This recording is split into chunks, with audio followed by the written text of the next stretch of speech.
Οι φήμες είναι σαν τους ιούς, εξαπλώνονται γρήγορα. Ενημερωθείτε με εγκυρότητα και ψυχραιμία διαβάζοντας Καθημερινή. Γίνετε τώρα συνδρομητής και αποκτήστε δωρεάν το e-paper στο καθημερινή.gr/offer.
Οι φήμες είναι σαν τους ιούς, εξαπλώνονται γρήγορα. Ενημερωθείτε με εγκυρότητα και ψυχραιμία διαβάζοντας Καθημερινή. Γίνετε τώρα συνδρομητής και αποκτήστε δωρεάν το e-paper στο καθημερινή.gr/offer.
Οι φήμες είναι σαν τους ιούς, εξαπλώνονται γρήγορα. Ενημερωθείτε με εγκυρότητα και ψυχραιμία διαβάζοντας Καθημερινή. Γίνετε τώρα συνδρομητής και αποκτήστε δωρεάν το e-paper στο καθημερινή.gr/offer.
Οι φήμες είναι σίγουρα. Ενημερωθείτε και αποκτήστε δωρεάν το e-paper στο καθημερινή.gr/offer.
Οι φήμες είναι σαν τους ιούς, εξαπλώνονται γρήγορα. Ενημερωθείτε με εγκυρότητα και ψυχραιμία διαβάζοντας Καθημερινή. Γίνετε τώρα συνδρομητής και αποκτήστε δωρεάν το e-paper στο καθημερινή.gr/offer.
Οι φήμες είναι σαν τους ιούς, εξαπλώνονται γρήγορα. Ενημερωθείτε με εγκυρότητα και ψυχραιμία διαβάζοντας Καθημερινή. Γίνετε τώρα συνδρομητής και αποκτήστε δωρεάν το e-paper στο καθημερινή.gr κάθετος offer.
Οι φήμες είναι σαν τους ιούς, εξαπλώνονται γρήγορα. Ενημερωθείτε με εγκυρότητα και ψυχραιμία διαβάζοντας Καθημερινή. Γίνετε τώρα συνδρομητής και αποκτήστε δωρεάν το e-paper στο καθημερινή.gr κάθετος offer.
Οι φήμες είναι σαν τους ιούς, εξαπλώνονται γρήγορα. Ενημερωθείτε με εγκυρότητα και ψυχραιμία διαβάζοντας Καθημερινή. Γίνετε τώρα συνδρομητής και αποκτήστε δωρεάν το e-paper στο καθημερινή.gr κάθετος offer.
Οι φήμες είναι σαν τους ιούς, εξαπλώνονται γρήγορα. Ενημερωθείτε με εγκυρότητα και ψυχραιμία διαβάζοντας Καθημερινή. Γίνετε τώρα συνδρομητής και αποκτήστε δωρεάν το e-paper στο καθημερινή.gr κάθετος offer.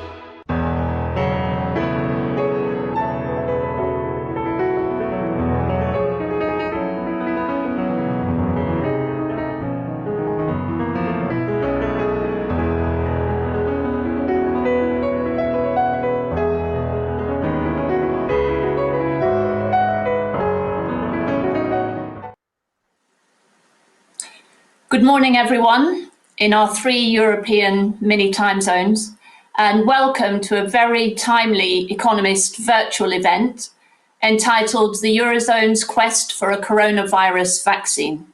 My name is Joan Hoey, and I'm the Director for Europe at the Economist Intelligence Unit based in London.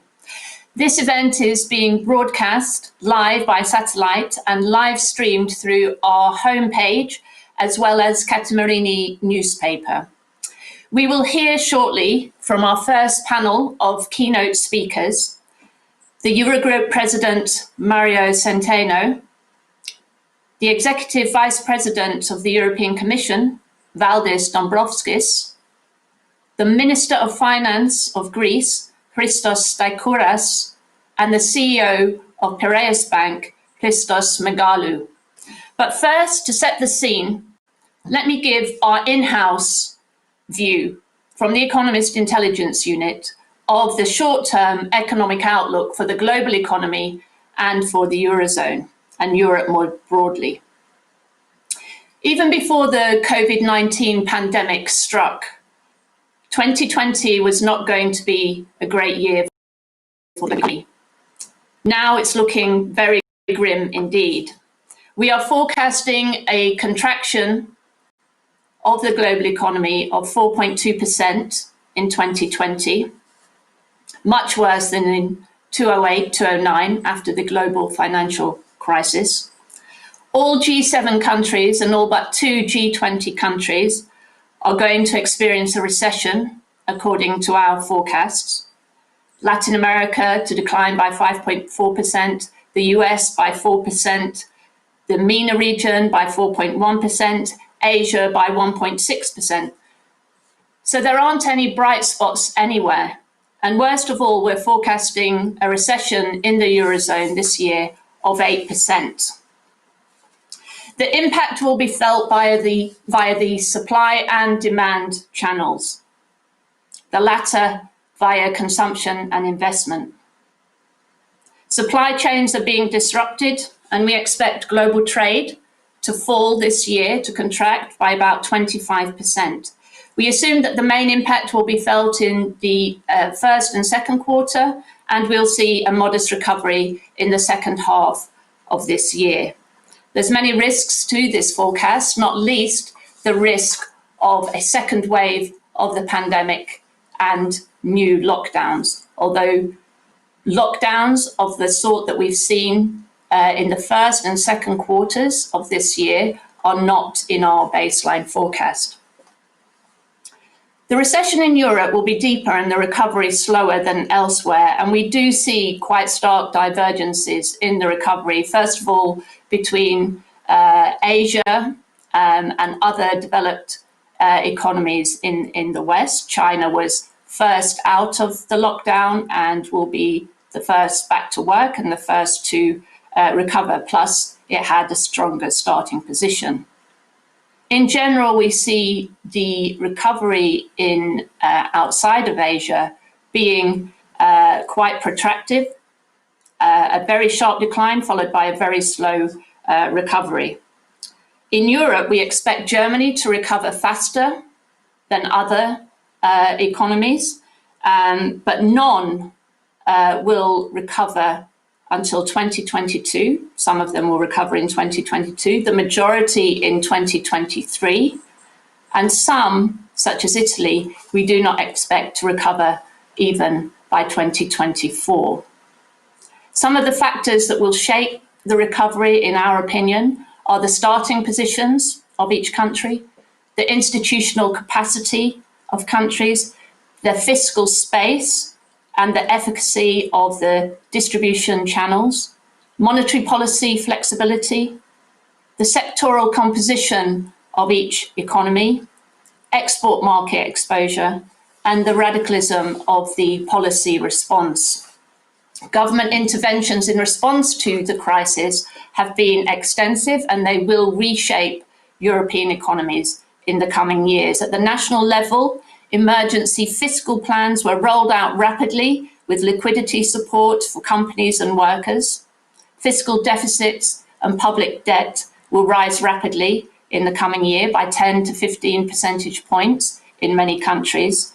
It will be difficult to roll back government financial support measures. They may be difficult to unwind, although austerity seems to be a political non-starter.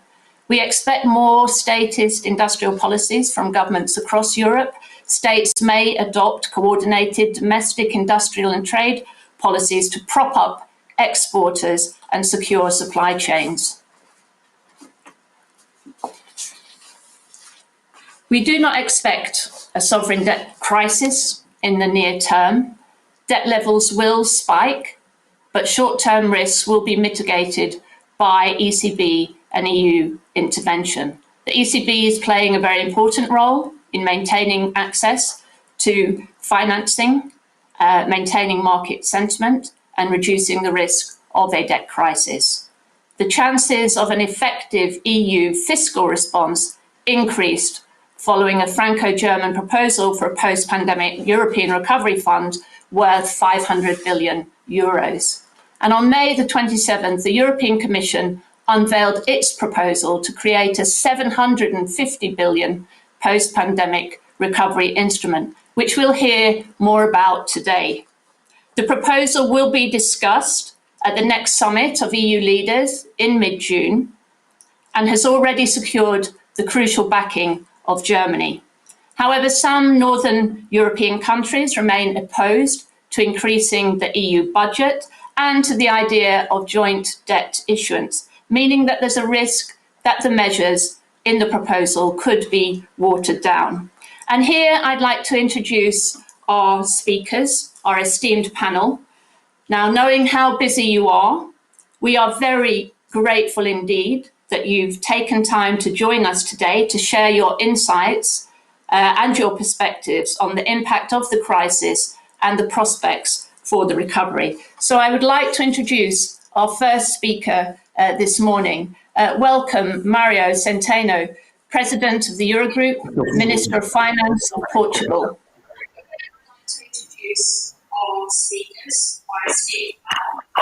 Knowing how busy you are, we are very grateful indeed that you've taken time to join us today to share your insights and your perspectives on the impact of the crisis and the prospects. So I would like to introduce our first speaker this morning. Welcome, Mario Centeno, President of the Eurogroup. Thank you. Can you hear me?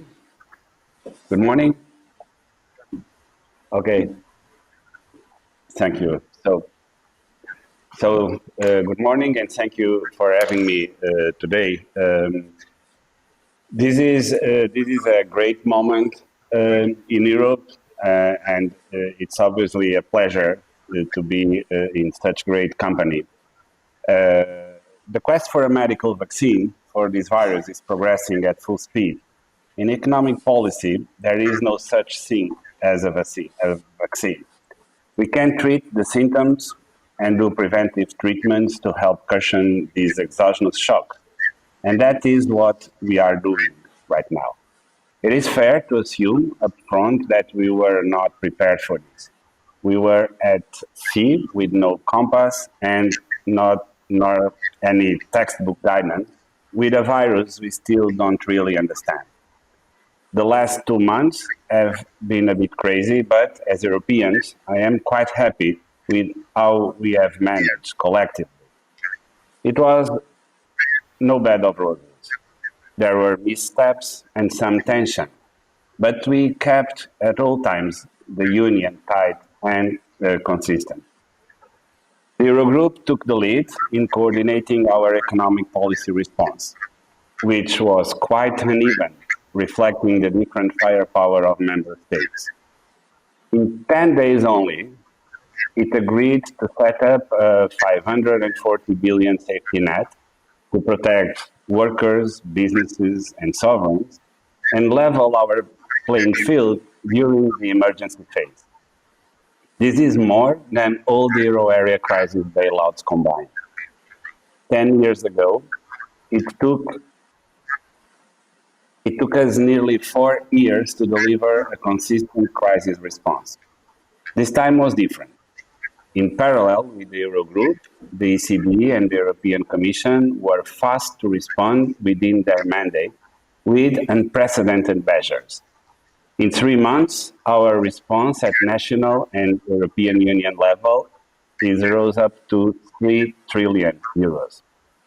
In our assessment, this is adequate to take care of the symptoms, which means to protect the real economy. Going forward, we need to mend the single market with a powerful recovery package, like the one the European Commission has put forward. This is where the preventive treatment comes into play. This is where we strategize our response, turning this dreadful crisis to our advantage. This moment is an opportunity for us to use the scaled-up EU budget in a way that it will strengthen policy coordination in the European Union and the euro area, and invest on our new policy priorities to future-proof our economies. I'm thinking of the green and digital transition and the need to support to strategic value chains. This is where we start to implement what we learned from this crisis. We won't return to the old normal. Citizens' social behavior will change. Contingency planning will move up in business models' priority list. Research and health spending will expand. The European Union will need to become less reliant on others for its critical supply chains. European integration is still the best response to our problems. And the good thing is that we really are delivering. Let me say a word on Greece, which is probably the most debated topic in the history of the Eurogroup. Secondly, only to, perhaps flexibility in the Stability and Growth Pact. All our economies are all nosediving towards recession. Greece has been there already in the last decade, a couple of times, unfortunately. I will argue that this time it really is different on many levels, especially for Greece. As I said earlier, there is no moral hazard considerations in COVID-19, no structural weaknesses to blame. Actually, Greece has relatively overperformed in the health crisis response, and I want to congratulate Greece on this. But what I want to highlight is the following. The country that has regained control of its economy 2 years ago and stands tall in the capital markets today in the face of a deep economic crisis is not the same country that requested financial assistance nearly a decade ago. Despite all the remaining challenges, Greece entered this health crisis with a stable economy, no macroeconomic imbalances, and with business activity in upswing. The pandemic shock may hold Greece back, but it won't knock it down. European solidarity is on its way and can help Greece return to its path of reform and consolidation. We have fought hard in the last couple of months to set up safety nets to shield the most affected nations and vulnerable sectors to protect the single market. There will be many funds available also in Greece. We have to make these funds count through productive investments. There is no troika here, but this is not a free-for-all. This is a golden opportunity, but only if we use these funds strategically and with a purpose for Europe. That is why positive rules on spending are needed. That is the best treatment we can prescribe. This is the same thing as a vaccine for our health system, but we really need to remain focused on European integration and, above all, coordination. Thank you. Thank you very much. Thank you very much indeed, Minister. I'd like to introduce now our next speaker, Valdis Dombrovskis, the Executive Vice President of the European Commission. Welcome. Good morning, ladies and gentlemen. First of all, thank you for the invitation to speak at this The Economist event. This pandemic has put an enormous strain on every EU country. Governments are just now easing their lockdowns, but it will be a delicate balancing act to restart national economy while keeping people safe. To take the title of this event, there is unfortunately no single vaccine to offset the economic devastation, but the EU is doing all it can to help. We are now laying the groundwork for every single of our member states to recover from the crisis. Besides the European Central Bank's action, including the Pandemic Emergency Purchase Programme, the EU and its member states have mobilized around 3.4 trillion euros in a wide mix of measures to help our health systems, companies and workers to get through this difficult time.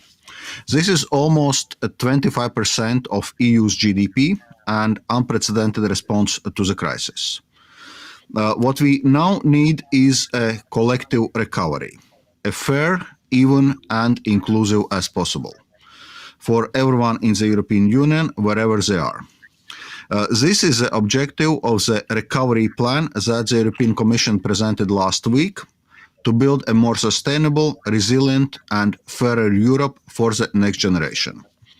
It is based on a reinforced EU budget for the next 7 years with a temporary recovery instrument called Next Generation EU to support those parts of the economy that need it most. As Heraclitus said, big results require big ambitions. And we have thought big. The Next Generation EU will be equipped with 750 billion euros in firepower, Under this proposal, Italy, followed by Spain, Poland, and Greece, will be the top 4 beneficiaries of this support. Greece could potentially receive 22.6 billion euros in grants and 9.4 billion euros in loans. Most of the money will be spent on the Recovery and Resilience Facility. It will include grants and loans to support investments and reforms in line with priorities identified in the European semester and our goals of green and digital transitions. It will give real support to countries such as Greece to modernize its economy, raise productivity, and carry out vital reforms like improving the business environment and strengthening the financial system. Our recovery plan will also support investments in the future. For example, in a previous trip to Greece, I saw a flourishing startup community, tech companies offering solutions for SMEs, for tourism, for other sectors. Greece is also home to world-class research and innovation. However, to make sure that talent stays in a country and Greek researchers are not tempted to take their skills somewhere else, you need investment. And that's where our recovery plan could really help. For Greece, it means also extra support for its post-program commitments. Next Generation EU, when combined with the next EU multi-annual budget, will increase the total financial firepower to 1.85 trillion euros. At such time of extraordinary hardship and uncertainty, the EU needs to show that it's ready and willing to act decisively. At the same time, we must acknowledge that the severity of economic impact varies. Some EU countries may find it harder to recover than others and take longer to do so. And this is not necessarily linked to the numbers of infections. It also relates to the resilience and structure of each country's economy and capacity to respond to the shock. Take Greece, where government reacted quickly to the outbreak. It quickly put measures in place to contain the virus. It also acted to support households and businesses to inject liquidity in the economy. However, Greek economy is particularly exposed because large share of its economy is tied to travel and tourism. The same is true for countries like Spain, Italy, or Croatia. We will increase cohesion funding to provide immediate relief and help these and other sectors. For example, REACT-EU will extend our crisis measures into 2022. It will offer additional funds worth a total of 55 billion euros for current structural funds programs, including unprecedented flexibility in the use of EU funds, as well as 100% financing from the EU budget. The EU is doing as much as it can to maintain a credit and cash flow to the struggling companies, especially smaller ones, which are suffering from acute reduction in economic activity. And we encourage all EU countries to use the flexibility the EU funds now provide to keep companies afloat and people in jobs. Ladies and gentlemen, as we emerge from this extraordinary crisis, our proposed recovery plan is Europe's best chance to success. It sets out our path to invest in fairer, greener, and digital future and find new ways to create growth and prosperity.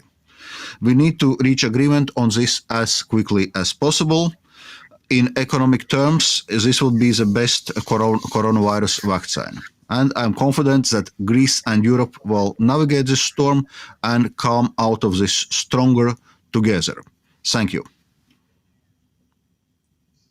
Thank you very much indeed, Mr. Dombrovskis. That's very welcome detail about the proposal.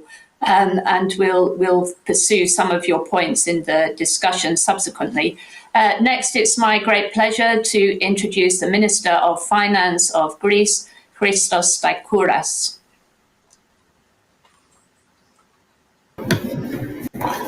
Thank you, Joanne. Thank you for the invitation to participate in this economic event.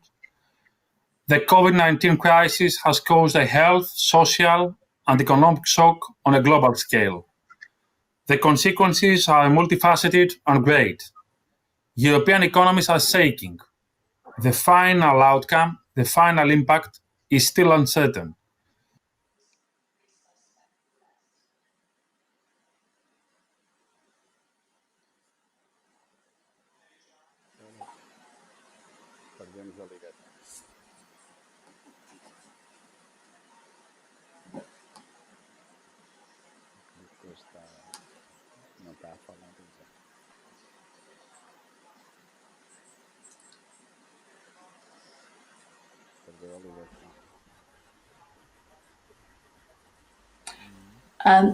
Okay, ladies and gentlemen, so we seem to have lost the connection with Mr. Staikouras.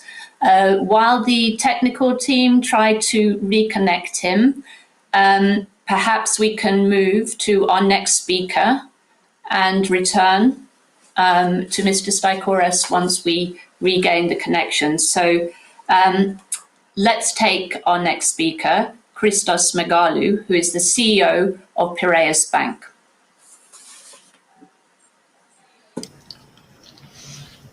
Thank you. Thank you, John. And good morning, ladies and gentlemen. I guess these are the perils of webcasting we are experiencing today. It's really a special honor for me to receive this invitation and be able to address you here today at the Economist event. Looking forward to our discussion, to share experience and exchange views on how we have dealt so far with the challenges of the new reality that has emerged. The COVID-19 crisis has proven to be an unprecedented emergency for societies around the world. It has affected every aspect of our daily lives and refocused our priorities. Greece has avoided the worst of the pandemic so far. We had very few confirmed cases and limited fatalities, actually one of the lowest counts in the European Union. This has achieved through quick actions and strong guidance from the government and health authorities. The state officials and medical experts are optimistic as we gradually return to normality. The speed of the recovery after the lockdown has accelerated the structural reforms and this will support growth, and the degree of common action taken by euro area members are very important. This will determine whether the pandemic impact will have a temporary or a more permanent negative effect on growth and consequently the public finances of the more vulnerable member states of the euro area, including Greece. We have seen a series of division of the Greek GDP by both the official and the private sector. At Piraeus Bank, we have revised the baseline macroeconomic forecasts too, with Greek GDP at -8% this year and a rebound by 7% in 2021. This suggests a return to 2019 levels only by 2022. The challenge and ambition is to do better than that, given the new tools and resources that are made available. During the lockdown period, there was substantial support for the Greek economy, with predominantly domestic measures helping to mitigate the immediate COVID-19 impact by providing a bridge until the reopening of the economy. We very much share the EU Commission statement and vision that this is Europe's moment. The recently announced EU Recovery Fund comes on top of the substantial measures already announced by the Greek state. It is not just the unprecedented magnitude of this support mechanism that makes us optimistic, but also their scope and determination. The Greek economy has experienced substantial outright disinvestment since the onset of the financial crisis over 1 decade ago, critically reducing the capital stock. The EU Recovery Fund is critical in filling the investment gap so that Greece can return to truly sustainable growth.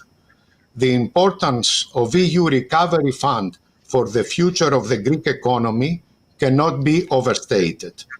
Equally, we are aware of the key role that banks like us has to play to complement the effort, financing investment and the recovery, attracting private sector resources. It is my deepest conviction that it is the first time since 2007 that Greece stands a very good chance for a sustained and above-trend period of economic expansion. The EU Recovery Fund will allow Greece to cover not only the ground lost due to the COVID-19 pandemic, but also possibly lifting the long-term growth trend as well with structural reforms and targeted productivity-enhancing investments. The support can be up to 17 or 18% of GDP, approximately 32 to 33 billion euros. If this proposal is approved, it will mean that starting from Q4 this year and spread over the next 4 years, the Greek economy public investment resources may expand by more than 4% of GDP per annum. This will also crowd in private investor investment resources. The Next Generation EU is in reality an umbrella program that covers a number of initiatives, such as green energy, energy conservation, renewables, agriculture, digital transformation, and infrastructure projects. Piraeus Bank is a leading bank in financing infrastructure projects in Greece, being the leader in motorway concessions financing, the financing of the Athens International Airport, and other major infrastructure projects. Piraeus Bank has also a leading position in green energy and renewable energy sources, having financed a current portfolio in excess of 1.7 gigawatt. Our role in financing the Greek economy is further enhanced in 2020 amid the COVID-19 crisis, having dispersed 2.2 billion to date and covered close to half of our 2020 target of 4.9 billion new loans. To conclude, as different countries attempt to ease lockdown restrictions, aiming to put a V into their recovery, being part of a wider, cohesive group that can address the crisis in solidarity is what really matters. Thank you. Thank you very much indeed, Mr. Magalu. I believe that we've restored the connection with Mr. Staikouras, so we'll turn now to listen to his remarks, the final speaker of the panel. Thank you, John. Thank you for the invitation to participate in the Economist event. The COVID-19 outbreak has caused a health, social, and economic shock on a global scale. The consequences are multifaceted and great. European economies are shaking. In contrast with the financial crisis a decade ago, Europe has reacted to the coronavirus crisis quickly, collectively, as Mario mentioned before, taking important decisions and activated both fiscal and liquidity boosting measures. Fiscal targets and constraints and restrictions were lifting, giving the governments the necessary flexibility to take measures to tackle the crisis. The framework for state aid and public procurement became more flexible. The ECB has introduced the Pandemic Emergency Purchase Programme, which was boldly strengthened yesterday, and has adopted a package of temporary collateral easing measures. Europe activated a safety net for states, employees, and businesses through the ESM pandemic crisis support, the SURE program to subsidize employment and the Pan-European Guarantee Fund from the EIB to strengthen business liquidity. Indeed, Europe has found a mix of drugs to relieve pain, but not the coronavirus vaccine. This could be the proposal of the European Commission to create a new recovery instrument, the Next Generation EU. This proposal is sufficiently ambitious, dynamic, and decisive, and at the same time flexible, realistic, and in line with the challenges we are facing. It is rational, fair, and growth-friendly, since it is mainly based on grants rather than loans. It gives every member state the opportunity and the flexibility to draw its national strategy. It includes common borrowing, and it emphasizes on sectors that are important for Europe's future. What is now important is to do our best in order to put aside differences and disputes to reach an agreement concerning the final form of the new instrument, to make funds available the soonest possible, and to make the best use of them in order to reset our economies and become stronger, more productive, and more competitive. In Greece, since the beginning of the COVID-19 crisis, the top priority of the government was to protect human life and public health, and then to support households and enterprises in order to tackle the consequences of the crisis. Both goals were achieved, as proved recently by epidemiological data and by the last reports coming up of the European institutions about Greece. The Greek government has adopted a comprehensive, dynamic package of policy measures to support public health, employment, business liquidity, and social cohesion. During the lockdown period, we supported the public healthcare system, and we spread a wide safety net over household enterprises. This included a special compensation for employees, professional and businesses affected by the crisis, tax and social security deferrals, and of course, additional employment benefits. Overall, the government has tackled the burden of the whole economy's functioning, supporting 2 million citizens. In the next phase, during the gradual restart of the economic activity, the government has continued to support households and businesses, while also paying emphasis to boosting business liquidity through national and European instruments and funds. For instance, in this context, more than 51,000 businesses, mostly small and medium-sized, have received a repayable advance payment. In the current phase, the third phase of the crisis, that of the progressive recovery of the economy until October, we are acting on three pillars. We continue and we expand employment support measures, including a new short-term mechanism based on the SURE program.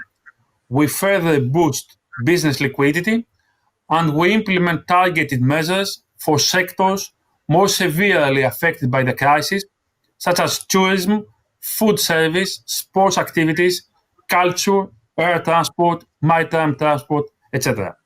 Finally, in the fourth phase, that of the reformation of the economy, the goal is to regain the dynamics it had developed before the health crisis. The more the economy stabilizes and restores, the more opportunities we will have to launch policies with more permanent characteristics so that the country can continue from where it was before the pandemic.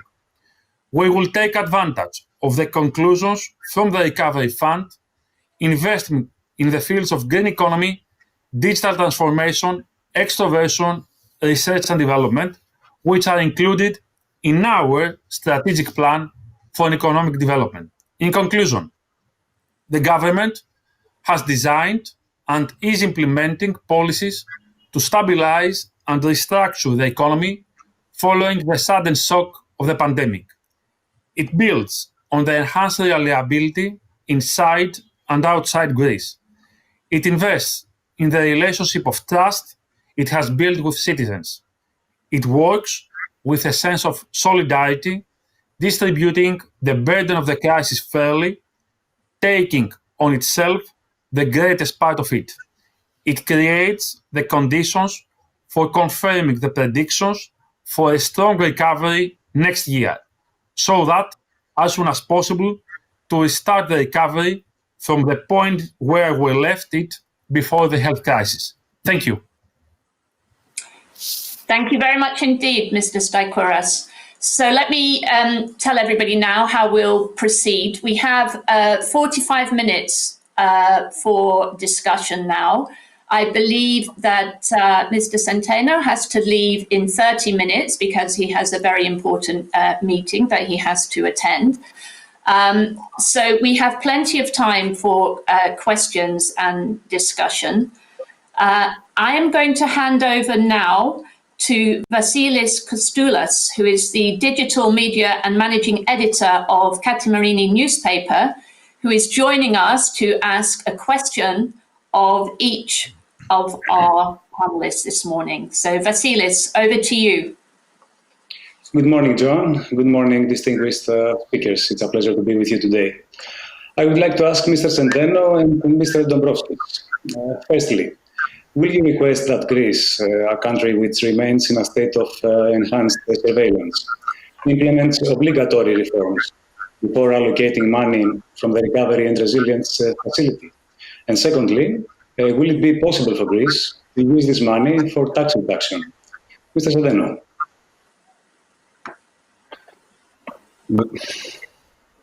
Good morning again. Well, and thank you for your question. Indeed, your question is better placed to the European Commission, but let me just make what I think an important point. We need to understand that these funds will be temporary. There is a clear expiry date, and this is why we have to look at them even more as an opportunity. Indeed, a golden opportunity to kickstart our economies in these times of crisis and make them stronger and more future-proof. Reforms are part of that process. Make no mistake. So I cannot agree to make reforms a dirty word. But we are also in a moment in which European integration is taking quite important steps. And this is something that can only make our commitment with all countries even stronger, and receive from those countries also a strong commitment to Europe. And this is quite important. Thank you. Thank you. Mr. Dombrovskis? Thank you for this question. So first of all, as regards recovery and resilience facility, Greece will be treated the same way as every other member state. So basically, recovery resilience facility puts member states in a driving seat on this when they are designing their recovery and resilience plans. And we would then finance investments and reforms in line with recovery and resilience plans designed by member states. So in case of Greece, what it provides now additionally, in a sense that Greece will be able to finance some of the reforms which are a part of the enhanced surveillance process with the help of Recovery and Resilience Facility. So in a sense, Recovery and Resilience Facility may provide additional financing for these reforms. Then when we discuss specifically, you said tax reductions, I think we now shouldn't be jumping, so to say, ahead of the events.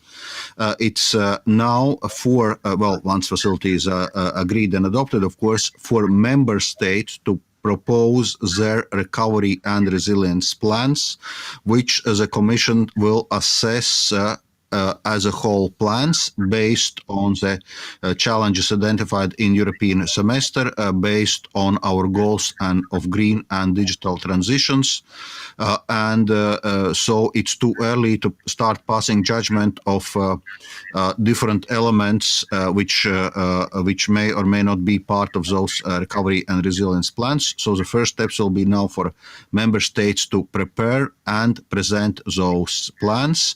And in order to ensure that this money can start flowing as fast as possible, we encourage member states to do it fast already in autumn. Thank you. A question for Mr. Staikouras. Which scenario, Mr. Staikouras, would you be satisfied with for 2020, given the conditions in the Greek economy? Moreover, are you certain that Greece doesn't have to make use of the low-cost borrowing of ESM, even with a negative interest rate for its expenditures? First of all, we would be satisfied with the basic scenario. We know very well that uncertainty is great and unprecedented. All European institutions revive often their estimations and provide a wide range of projections. We know, you know very well, that the Greek economy entered 2020 on a sound footing with promising perspectives as praised by the European Commission and its forecasts. Unfortunately, this course came to an abrupt halt due to the coronavirus crisis and the symmetric shock globally. Our estimate is for a deep recession in 2020, which, after the adoption of the expansionary policy fiscal measures, will be reduced significantly, addressing as much as possible the social and economic consequences of the crisis. Yesterday's preliminary figures for GDP for the first quarter of 2020 were relatively satisfactory. Indeed, the European Commission has recognized the rapid political reaction of the government in the economic field, noting that this lays the groundwork for a dynamic recovery in 2021. Regarding the second part of your question, the decision concerning the ESM pandemic crisis support was one of the important steps we took at the Eurogroup level. Based on the current data, Greece does not need to resort to the ESM's credit lines, since the government has made and continues to make a responsible and prudent use of the country's own resources. The cash resources of the general government and its entities are appropriately utilized, while resources are also successfully drawn from the financial markets despite the unfavorable international environment. Moreover, we are ready to use the new European financial instruments such as the SURE program and the EIB fund. In any case, the ESM weapon is available until the end of 2022. Thank you. Thank you, Mr. Staikouras. And I would like to ask Mr. Megalou, where will the effort of the Greek banks to manage non-performing loans be based from now on, following the emergence of this new crisis? And what message would you send to the potential borrowers who will try to raise liquidity in the coming months?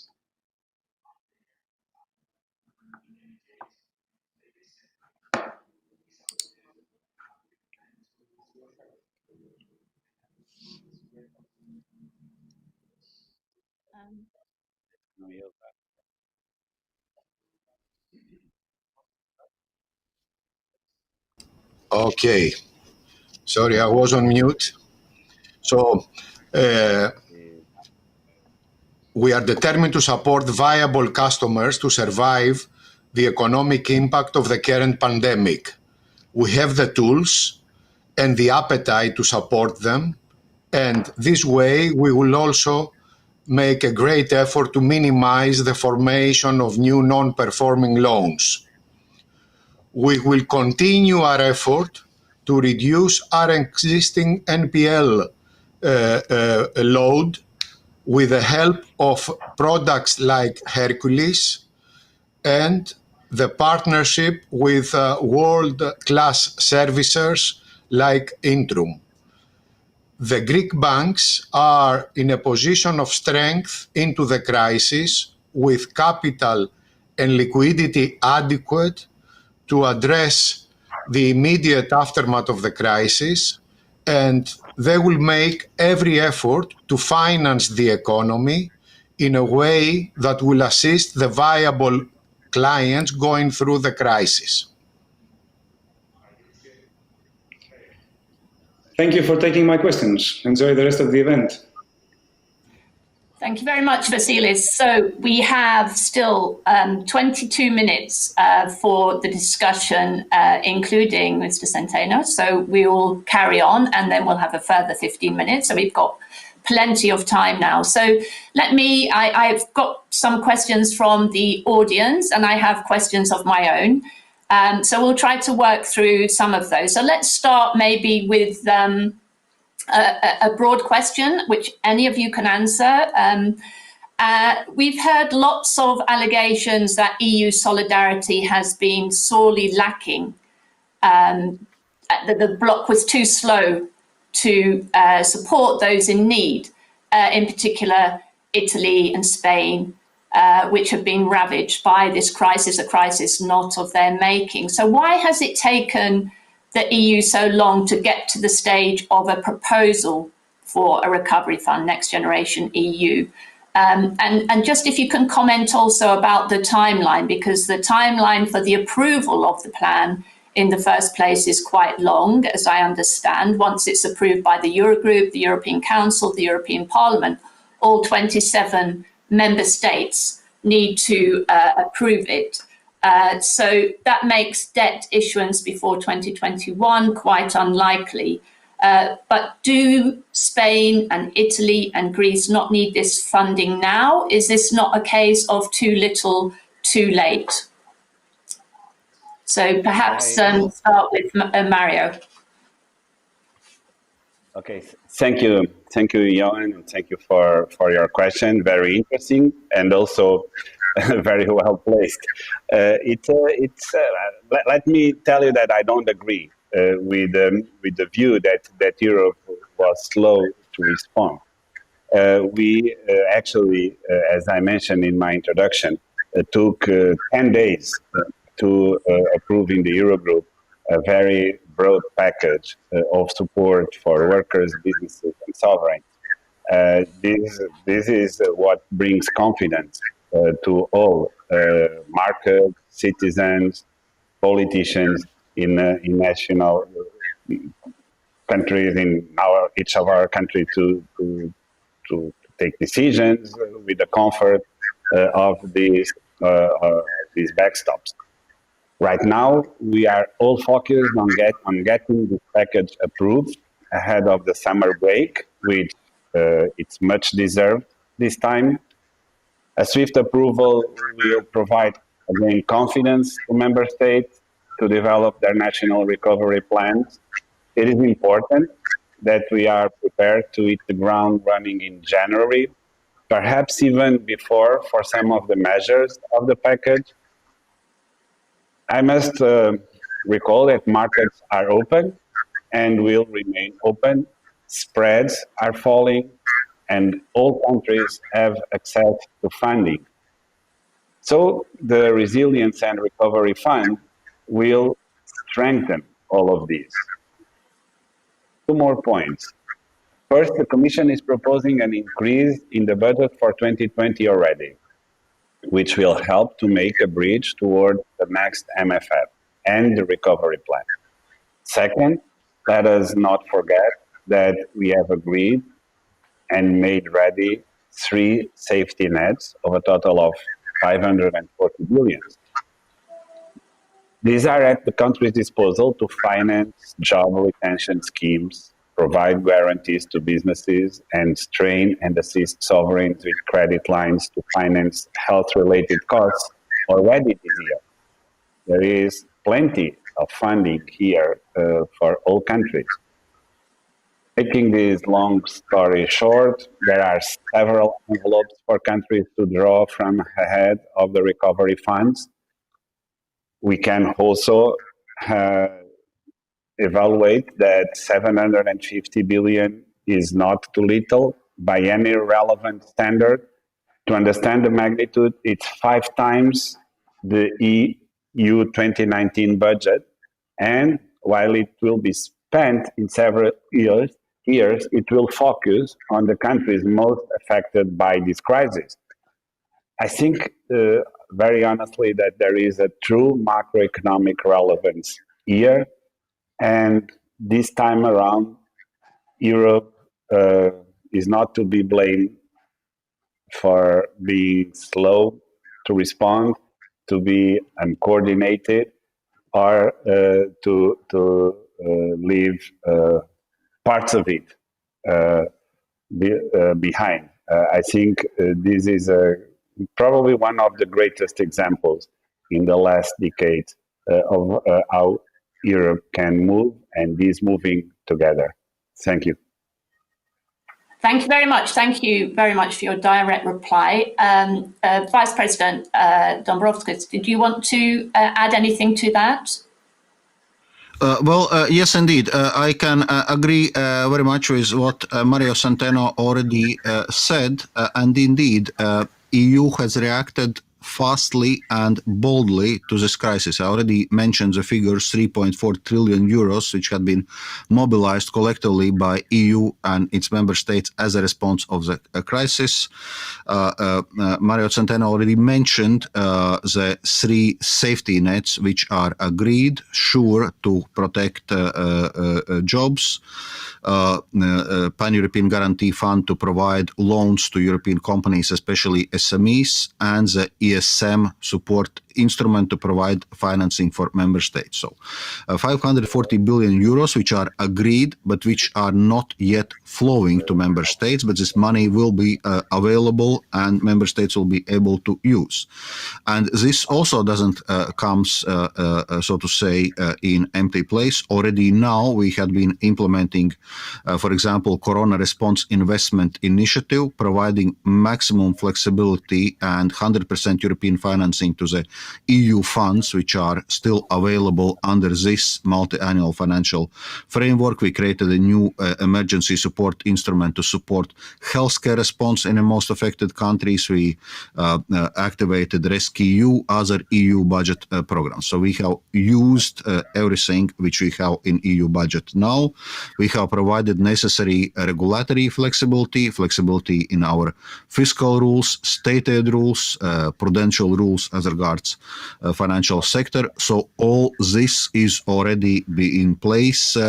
Part of this money is already flowing to the economy. Some of this money will start be flowing soon. So when we are now coming with a recovery instrument, next generation of EU of 750 billion euros, it comes on top of what already is in place, and as the name suggested, concentrates already on the recovery stage of our economy. Even though also within that package there are also some more like immediate crisis instruments. I already mentioned React EU, which is basically a top-up of the cohesion policy, which should be going to member states already this year and provide more like still emergency support and funding.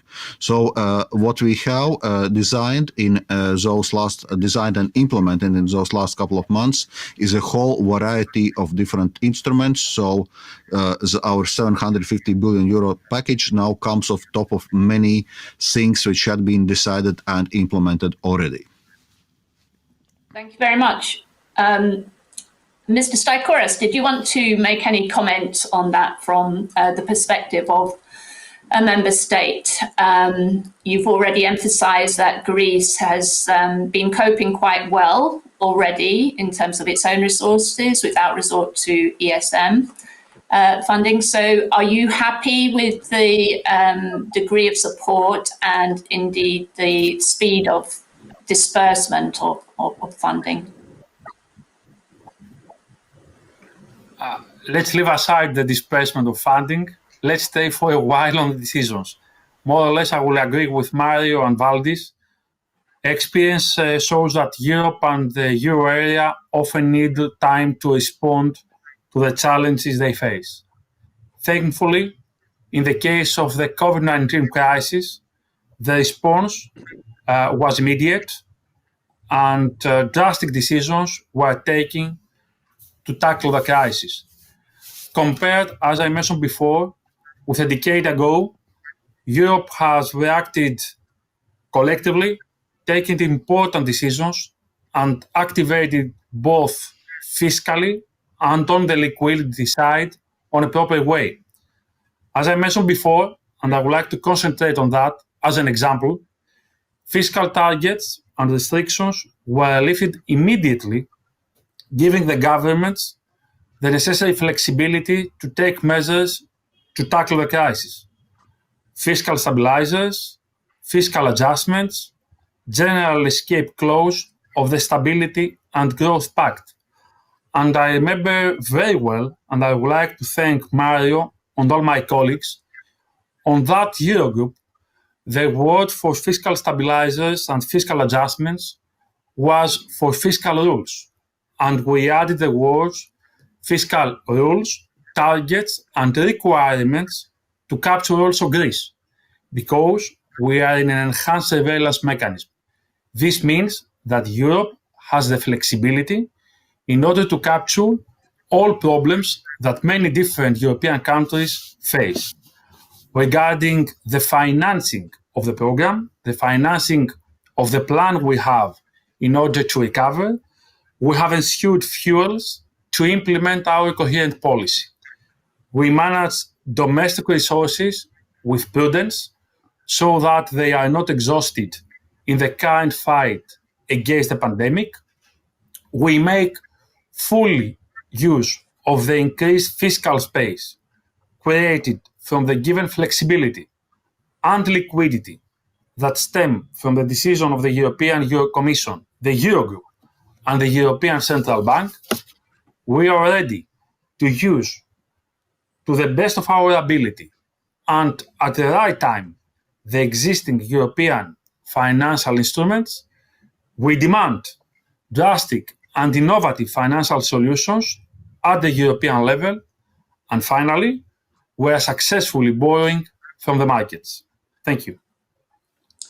Thank you very much indeed, Mr. Stykouras. While we have Mario here, so let's just pursue a few points, and I will come back to you with some questions in a few minutes, Mr. Magalu. I wanted to pick up on something that Mr. Stykouras just said about fiscal rules. Obviously, fiscal rules have been put on hold for now, but presumably at some point after the worst is over, there will be pressure on countries, and particularly on the southern European countries, to consolidate and rein in their deficits. So how will they cope with this? Is this not, might we not see the possibility of more north-south divergence, perhaps resentment growing again? So how do you see that? You're in a pole position as head of the Eurogroup to talk to us a little bit about that. And I will follow up, Mr. Stykouras, on some of your specific questions about Greece. And also just to add in another question so that you can take this as well, Mario, before you go. How much resistance is there really? Because we've heard so much about countries such as Austria and Denmark, Netherlands, Sweden, the so-called frugal states who've previously called for very strong conditionality and rejected measures leading to debt mutualization or significant increases in the EU budget. So if in the end these countries accept the latter, debt mutualization and an increase, some increase in the budget, will they not insist then on the former strong conditions? Will we see conditions attached to loans and grants? Thank you, Johan. That's a very provocative question in terms of the way we think Europe. and it's quite important to face it already at this moment. Coordination is an integral part of European integration. By no means we will find a way to continue this process, this very virtuous process of European integration, if we don't coordinate, if we don't put together decisions that are taken at the national level with decisions that are taken at the European level. So we must look at our rules, and indeed we introduced all extent of flexibility available in our rules to face these pandemics. But we need to understand that after this temporary crisis, that is not explained by any sort of endogeneity coming from the economic or the financial systems. We must go back to, it's not go back, because as I mentioned before, we need to coordinate. And coordinate is of the essence to face all of this. And that's precisely where Europeans showed the world their commitment already today. So this is something that is going to be part of our experience in the years to come, as it was before. But now we are dealing with it in a much more complete and set of institutions. And the common debt issuance is not to replace all debt. We are not doing that. We are doing in a very innovative way for Europe in a process that is meant to spread the costs of the crisis over time. And that was one of the key paragraphs in my report, in the report of the Eurogroup to the European Council back in April. And we are delivering on it. So I will not comment on the negotiation, but I am certain we will find common ground, and that will include grants and loans. Let me remember you that this is also about the single market. The single market is a mutualized reality today in all our economic system.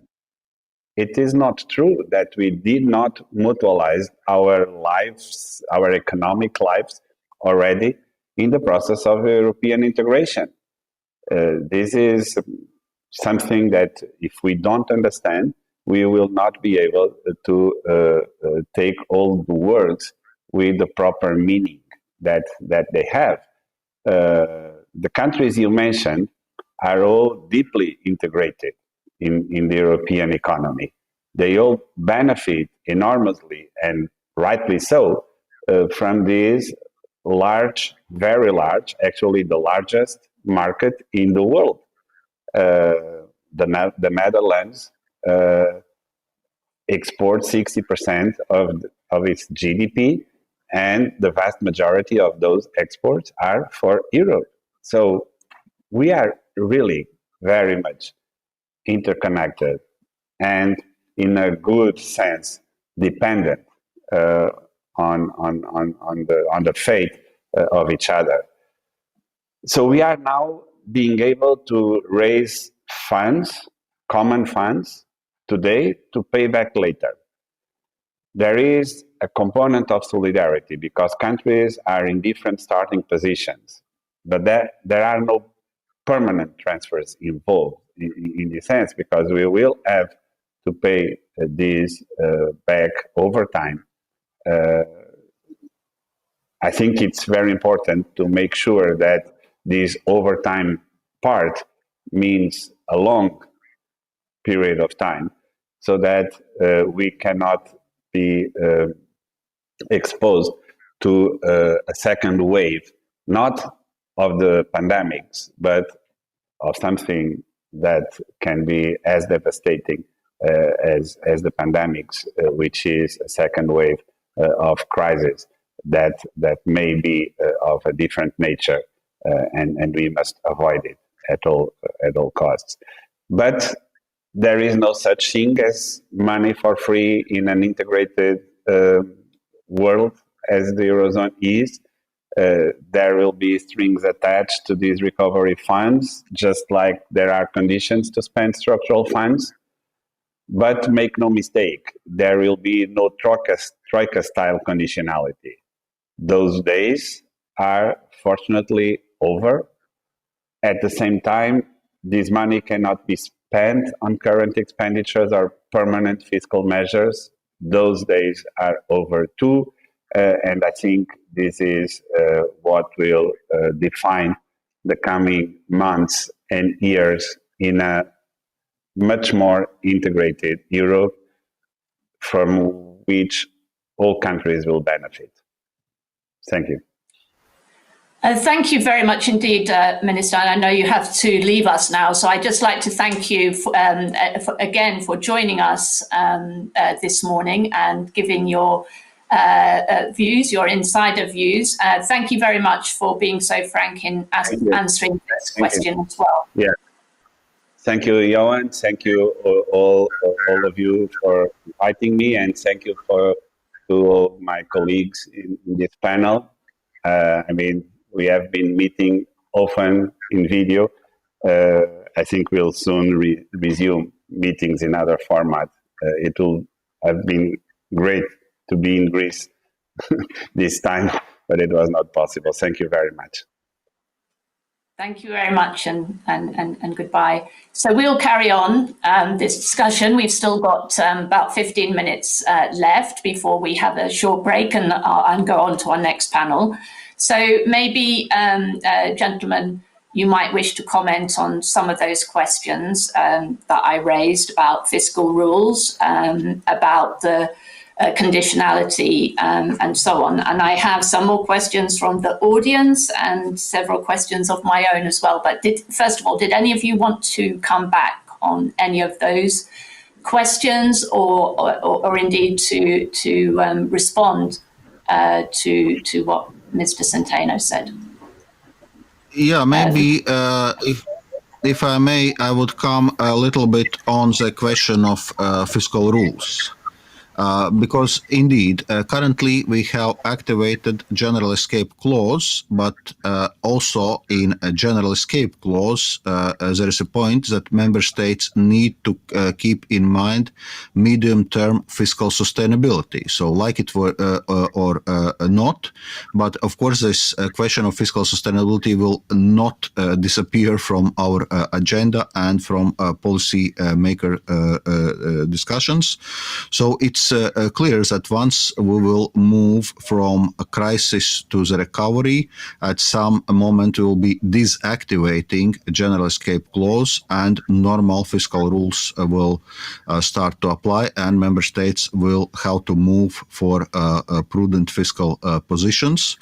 Of course, we will have to accept that it will happen from different starting points, so from higher budget deficit and debt levels than it is now, and we will have to take into account also the needs of economic recovery, so we'll need to balance fiscal positions with the need for investment to finance recovery. And then specifically on high debt countries, that's why when you look at our proposal for recovery instrument, there is a strong emphasis on grants. So 500 billion out of 750 billion euros are grants. So it means member states will not have to directly repay, and this money will flow to the member states' economies without increasing the debt burden. And indeed, it's high debt countries which will be the biggest recipients, but also, for example, Central Eastern European countries where the overall level of economic development and incomes are lower will be net recipients of this support. So that's why there's also a strong grant component in our recovery instrument. Thank you very much indeed. Okay, a few questions that I'm going to put out to you. Mr. Staikouras, of course, come in. Yes. Yeah, if I may, thank you very much. As I mentioned before, coming back to what Mario mentioned, we know very well that this COVID-19 crisis is exogenous and symmetric. And our economies, our European economies, are tightly interlinked through supply chains, financial connections, and trade relations. This is why we have to ensure level playing field and to prevent, I said before, financial fragmentation and economic divergence at the European level. I will pick up some words coming up from Mario: integration, coordination, flexibility, solidarity, common ground through compromises in order to find bold, sufficient, ambitious solutions. And we have to move towards that direction. Regarding the high countries that Valdis mentioned before, I would like to inform you that before the COVID-19 crisis, Greek public debt had been following a downward trajectory and consecutive historical in bold yields. Despite the pandemic crisis, the Greek sovereign has successfully drawn resources from the international markets, issuing bonds and T-bills at pre-crisis yields. These parameters were recently highlighted by Valdis and Commissioner Gentiloni, and of course, this was confirmed by the ESM documents, taking into account mainly the profile of the Greek debt, its annual financing needs, and the official holders of debt. Of course, public debt will increase in all member states of the euro area zone this year. However, according to the European Commission's estimates, not our estimates, the European Commission estimates, Greece will have not the highest, the fourth highest debt increase as a percentage of GDP in 2020, but in 2021, it will be the country with the highest decrease of debt in the euro area, enhancing even more debt sustainability. Thank you. Thank you very much. We have 10 minutes left, so I'm going to tell you some of the questions that have come up from the audience, and then I'm going to put a specific question to Mr. Magalu, who can come in. This is just to give you time to think about how you might want to respond to the questions. So the various questions, first of all, for Mr. Dombrovskis, I guess this one is most appropriate. So Mr. Centeno emphasized that we're not talking about permanent transfers and that it will be paid back over a time frame, but nevertheless, we are talking about quite a significant change in terms of intra-regional transfers. Does that increase the likelihood, do you think, of the Eurozone moving towards fiscal integration, and would you welcome that? That's one question. Several questions for Mr. Staikouras have come up. What is the total cost of COVID crisis measures for Greece, and how much will that affect the budget and debt? Primary surplus targets, I know you've touched on this already, but how much flexibility do you think there will be now? What's the state of play regarding the renegotiation of the primary surplus targets? And what sort of time frame do you envisage for getting back on track? What is the situation with the cash buffer for Greece? Will it be drawn down in 2020? And what is the state of play with the IMF? Will there be further early debt repayments? You might not be able to answer all of those, but those are some of the questions that have come up. So the questions for Mr. Magalu that have arisen. Broadly, what do you see as the main challenges for the Greek banking sector, in particular in the coming period? how quickly do you see consumer demand recovering in Greece and more generally? What's likely to happen with consumer lending this year and next year? I think you've already talked a little bit about NPL, so that's all. And a final question from the panel, from the audience: how will you make sure that all EU funds will end up going to the right companies and will generate growth and jobs? So let's start with Mr. Magalu with some insight about the banking sector in Greece and more broadly, and what we can expect. Thank you very much, John. What is, in my view, extremely important at this current juncture in terms of the biggest challenge is to continue financing the economy and make sure that all viable companies are being helped getting through the crisis, the pandemic crisis. It is the most important job that the banks have to fulfill at this stage, making sure that viable companies are being assisted in their effort to survive.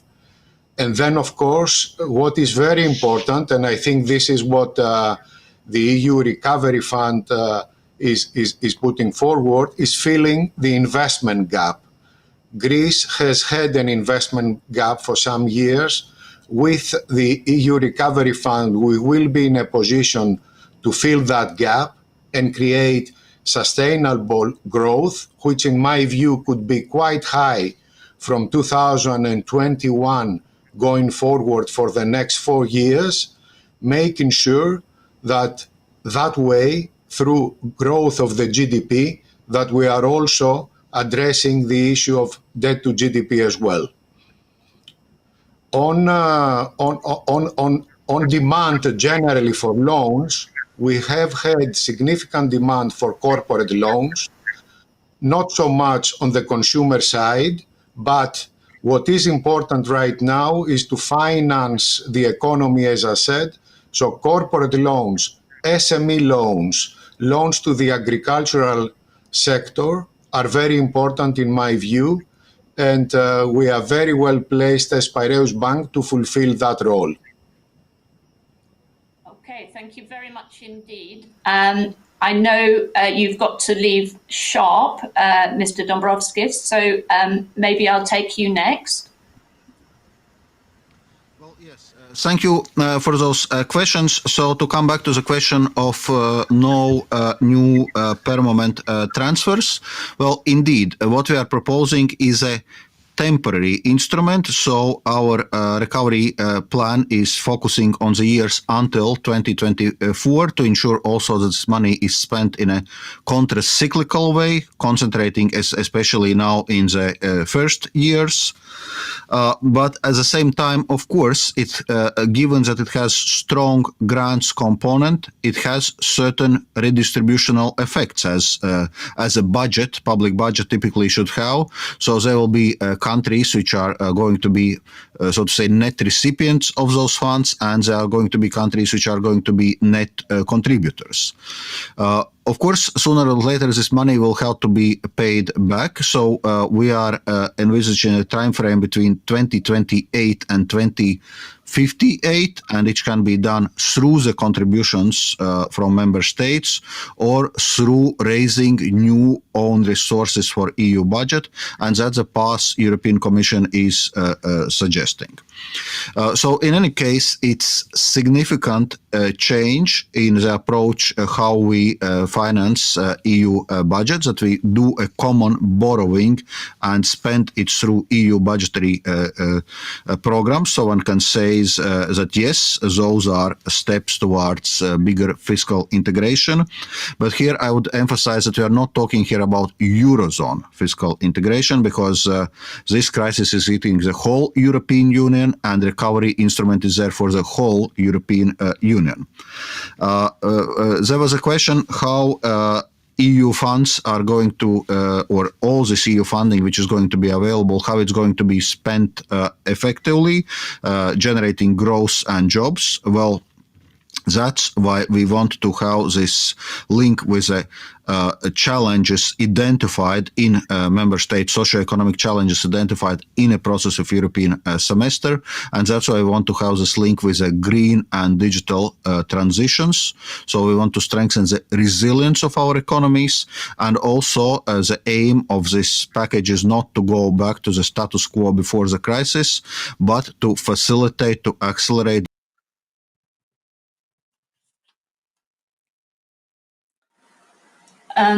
Okay, we've lost the sound.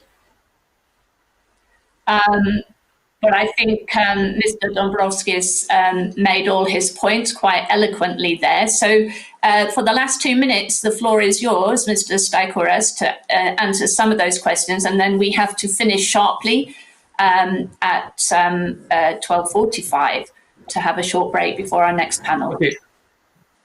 Okay. Thank you, Joanne. 4 questions, 4 answers. The total cost of the measures is estimated at 24 billion euros, or 13% of GDP. Primary surpluses, of course, we have to discuss it with our colleagues at the European level later on in the year when we will have new data regarding 2020 and 2021. This was discussed and picked up previously by my colleagues. Of course, we will find common grounds as always. On the third issue regarding the cash buffer and the financing of the program, I have already answered before how we have ensured fuels in order to implement our coherent economic policy. Mainly, we use the cash resources of the general government and its entities, of course, the budget execution, and we have applied for the SURE program and the EIB fund. We are not going to make use of this famous 15.7 billion euros cash buffer to the ESM.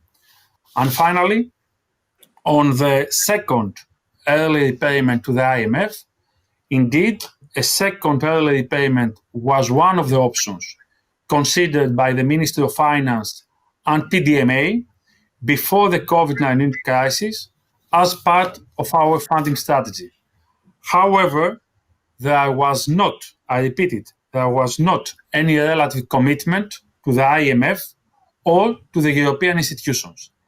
Evidently, under the new circumstances formed by the pandemic, our priority is to make the best possible use of the resources and funds available in order to minimize the social and economic consequences of the coronavirus. We will re-examine the whole strategy in the second half of the year. Thank you. Thank you very much indeed. Thank you very much to all of our speakers from our first panel. That's the end of the first panel. I think we covered a lot of ground, so we're very grateful, gentlemen, for that. Thank you very much indeed. There's going to be a short break now of 5 minutes before we resume with our next panel, where we will pursue some of the questions already raised and a new set of questions. So please stay with us and we'll restart in 5 minutes. Οι φήμες είναι σαν τους ιούς, εξαπλώνονται γρήγορα. Ενημερωθείτε με εγκυρότητα και ψυχραιμία διαβάζοντας Καθημερινή. Γίνετε τώρα συνδρομητής και αποκτήστε δωρεάν το e-paper στο καθημερινή.gr/offer.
Οι φήμες είναι σαν τους ιούς, εξαπλώνονται γρήγορα. Ενημερωθείτε με εγκυρότητα και ψυχραιμία διαβάζοντας Καθημερινή. Γίνετε τώρα συνδρομητής και αποκτήστε δωρεάν το e-paper στο καθημερινή.gr/offer.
Οι φήμες είναι σαν τους ιούς, εξαπλώνονται γρήγορα. Ενημερωθείτε με εγκυρότητα και ψυχραιμία διαβάζοντας Καθημερινή. Γίνετε τώρα συνδρομητής και αποκτήστε δωρεάν το e-paper στο καθημερινή.gr/offer.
Οι φήμες είναι σαν τους ιούς, εξαπλώνονται γρήγορα. Ενημερωθείτε με εγκυρότητα και ψυχραιμία διαβάζοντας Καθημερινή. Γίνετε τώρα συνδρομητής και αποκτήστε δωρεάν το e-paper στο καθημερινή.gr/offer.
Οι φήμες είναι σαν τους ιούς.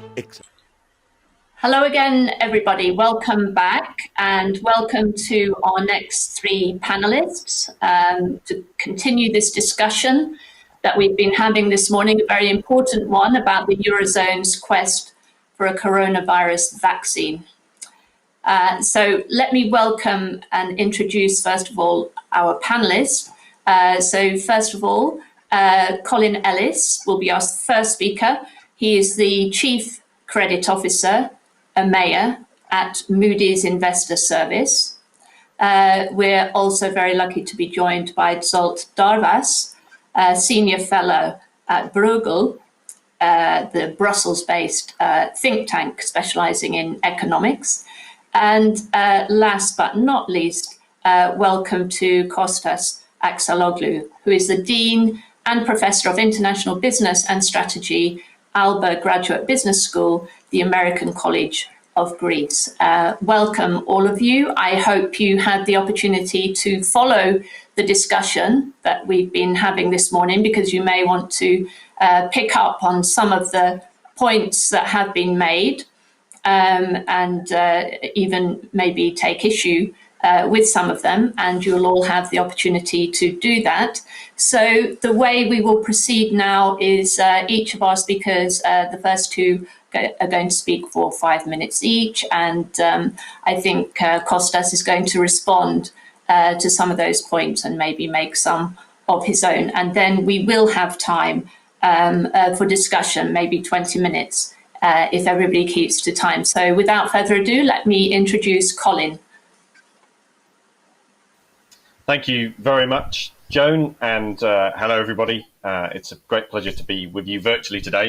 Again, echoing one of the speakers from the previous session, it's a shame we can't meet together in person, but hopefully that won't be too far off.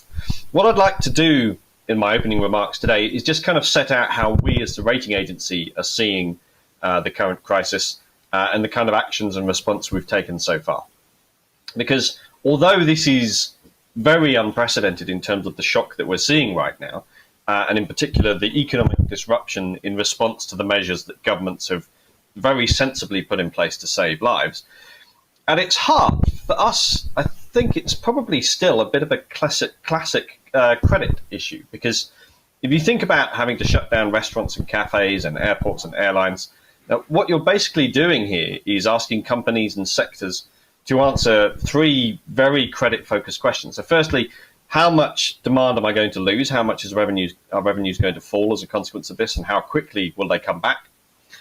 Secondly, what can I do to avoid that feeding through directly into profitability and into my bottom line? Can I cut costs? Are there support measures from governments that will help? And thirdly, where there are gaps, that arise from that analysis. What am I going to do about my liquidity and funding? How do I kind of bridge those gaps? And those are all classic credit questions that we're used to dealing with on a regular basis, even if we're doing it at a very, very unusual time. So our approach throughout this crisis has been to deliberately try and be quite measured in the way that we think about the credit risks and the way that we assess them. And we've set that out publicly with a piece we published back in March, setting out how we were going to look at individual credits and sectors. But we've also made all of our coronavirus research free to view on our website for anybody who's interested. We're conscious we have a very important role to play here.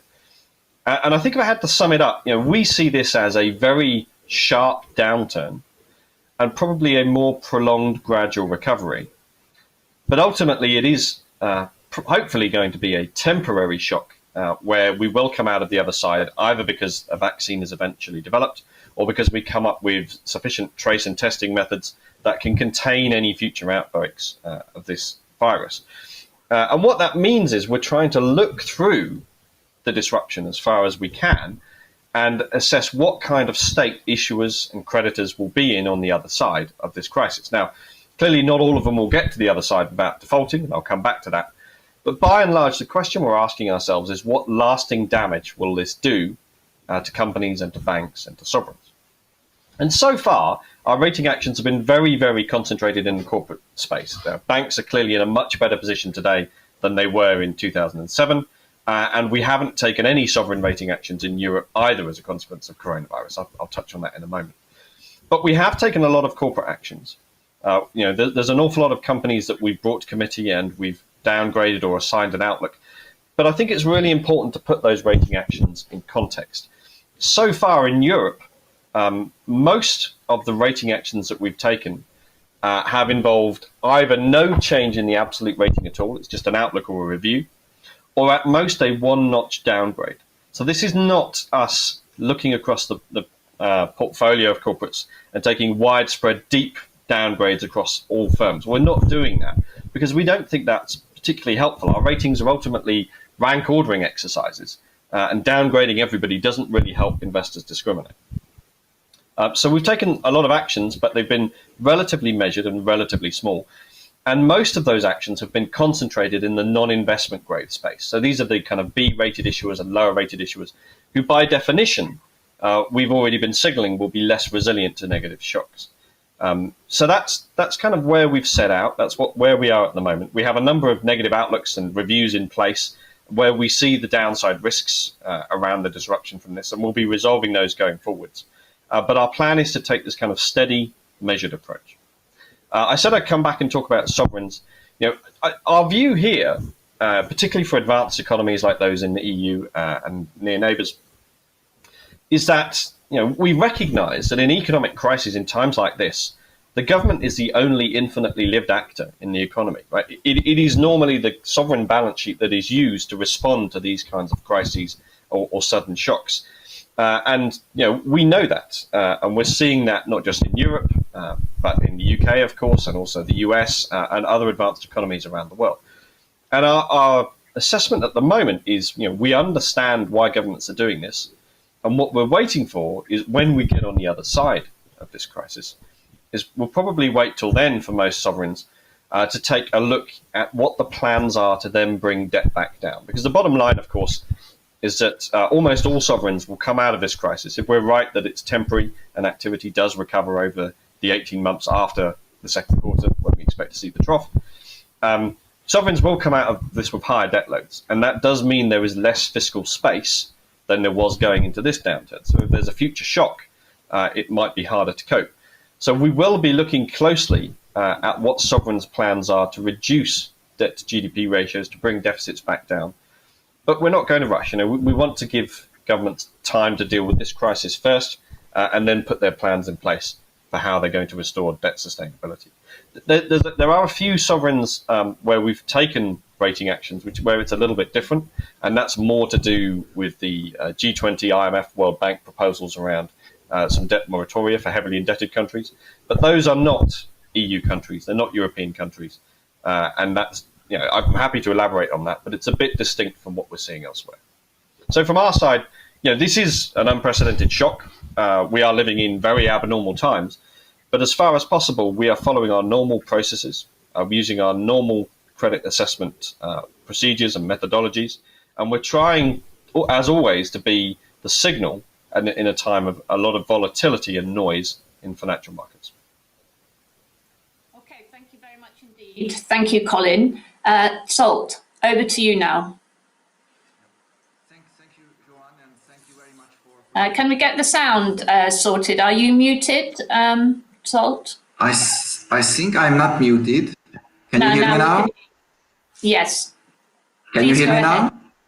Okay. Yes. So thank you very much for inviting me. It's a great pleasure and honor. I also very much enjoyed the discussion in the previous session and Colin's presentation too.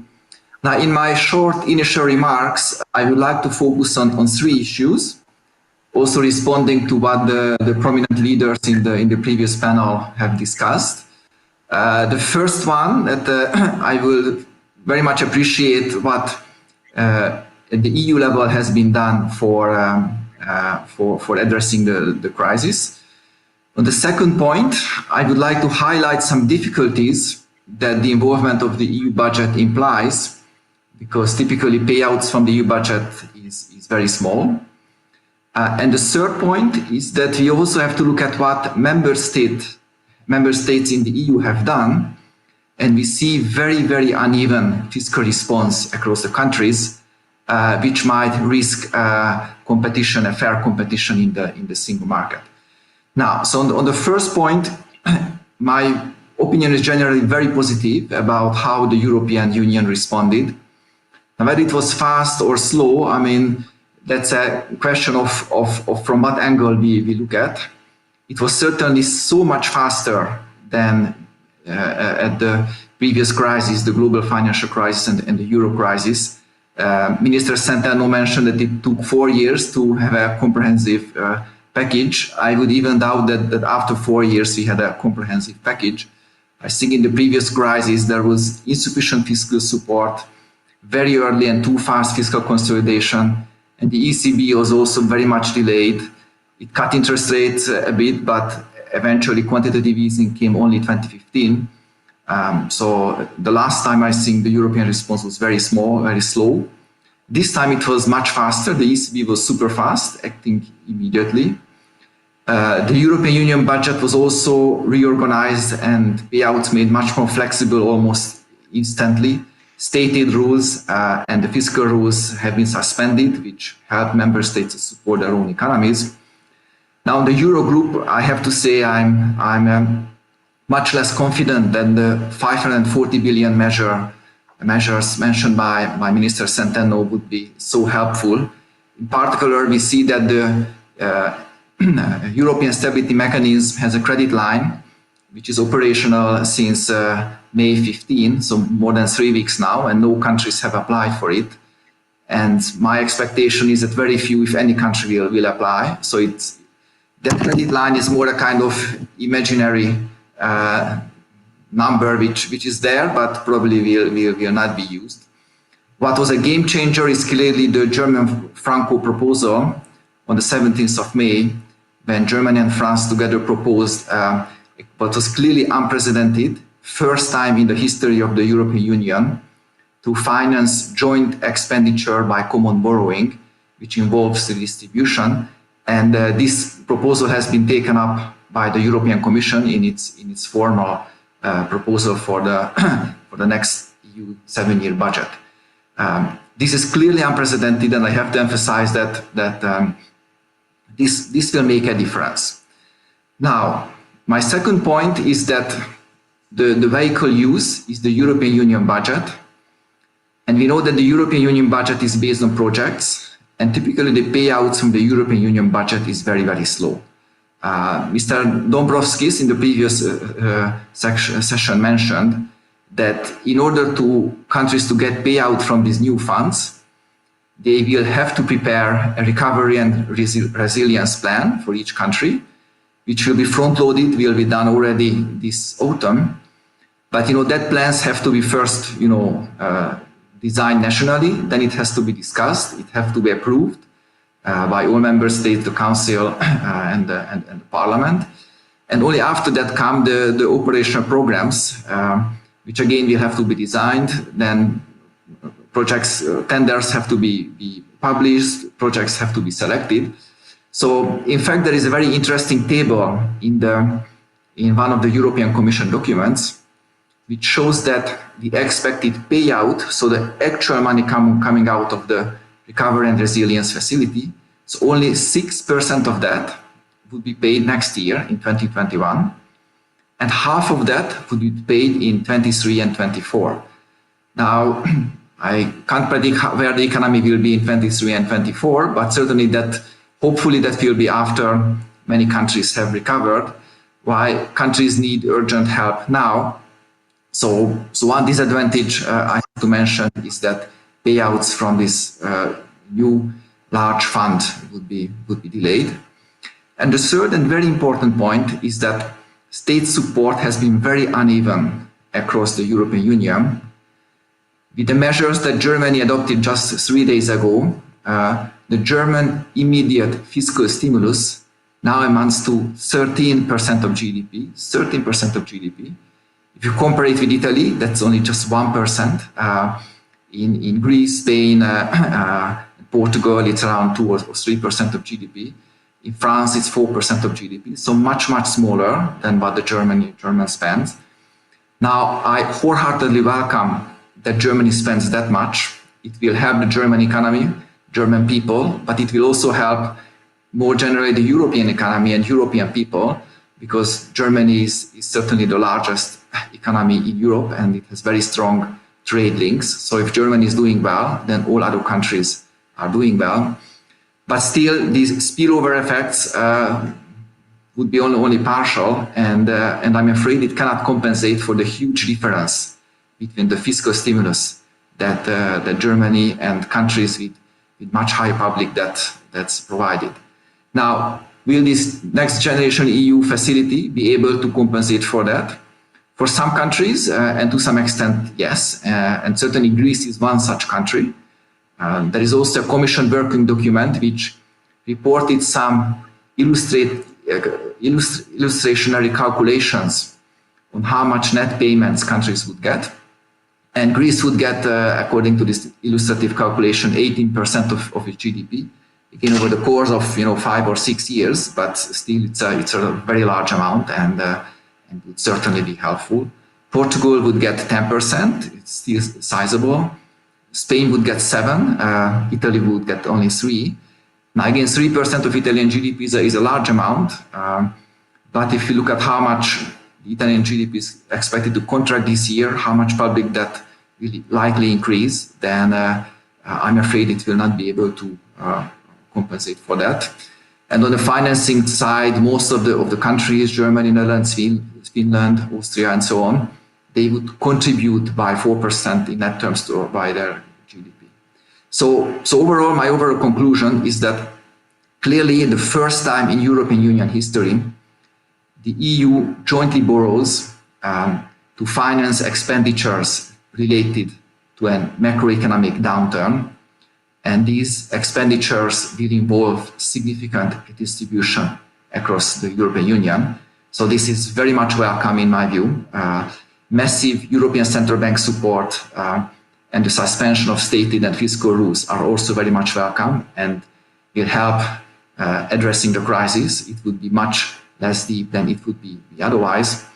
But overall, the EU budget, which is the main vehicle for supporting member states, is a slow process. Most of the funding, half of the funding would come in 23 and 24, well after the recovery has happened, hopefully, why countries would need much more urgent fiscal help at this time now. So overall, I'm positive. I'm afraid that the gap between Germany and Italy is set to widen in the years to come. Thank you very much indeed. So let's turn now to Costa. Thank you, Joan. Good afternoon. Good afternoon, good morning, good evening to all, depending on which time zone we are, each one of us, located. And thanks for the Economist for organizing this particular session. I think that we all agree that the COVID-19 pandemic is a typical, I would say, a textbook example of what we call disruption, but we haven't seen it before, as Colin suggested, also in terms of the magnitude of it.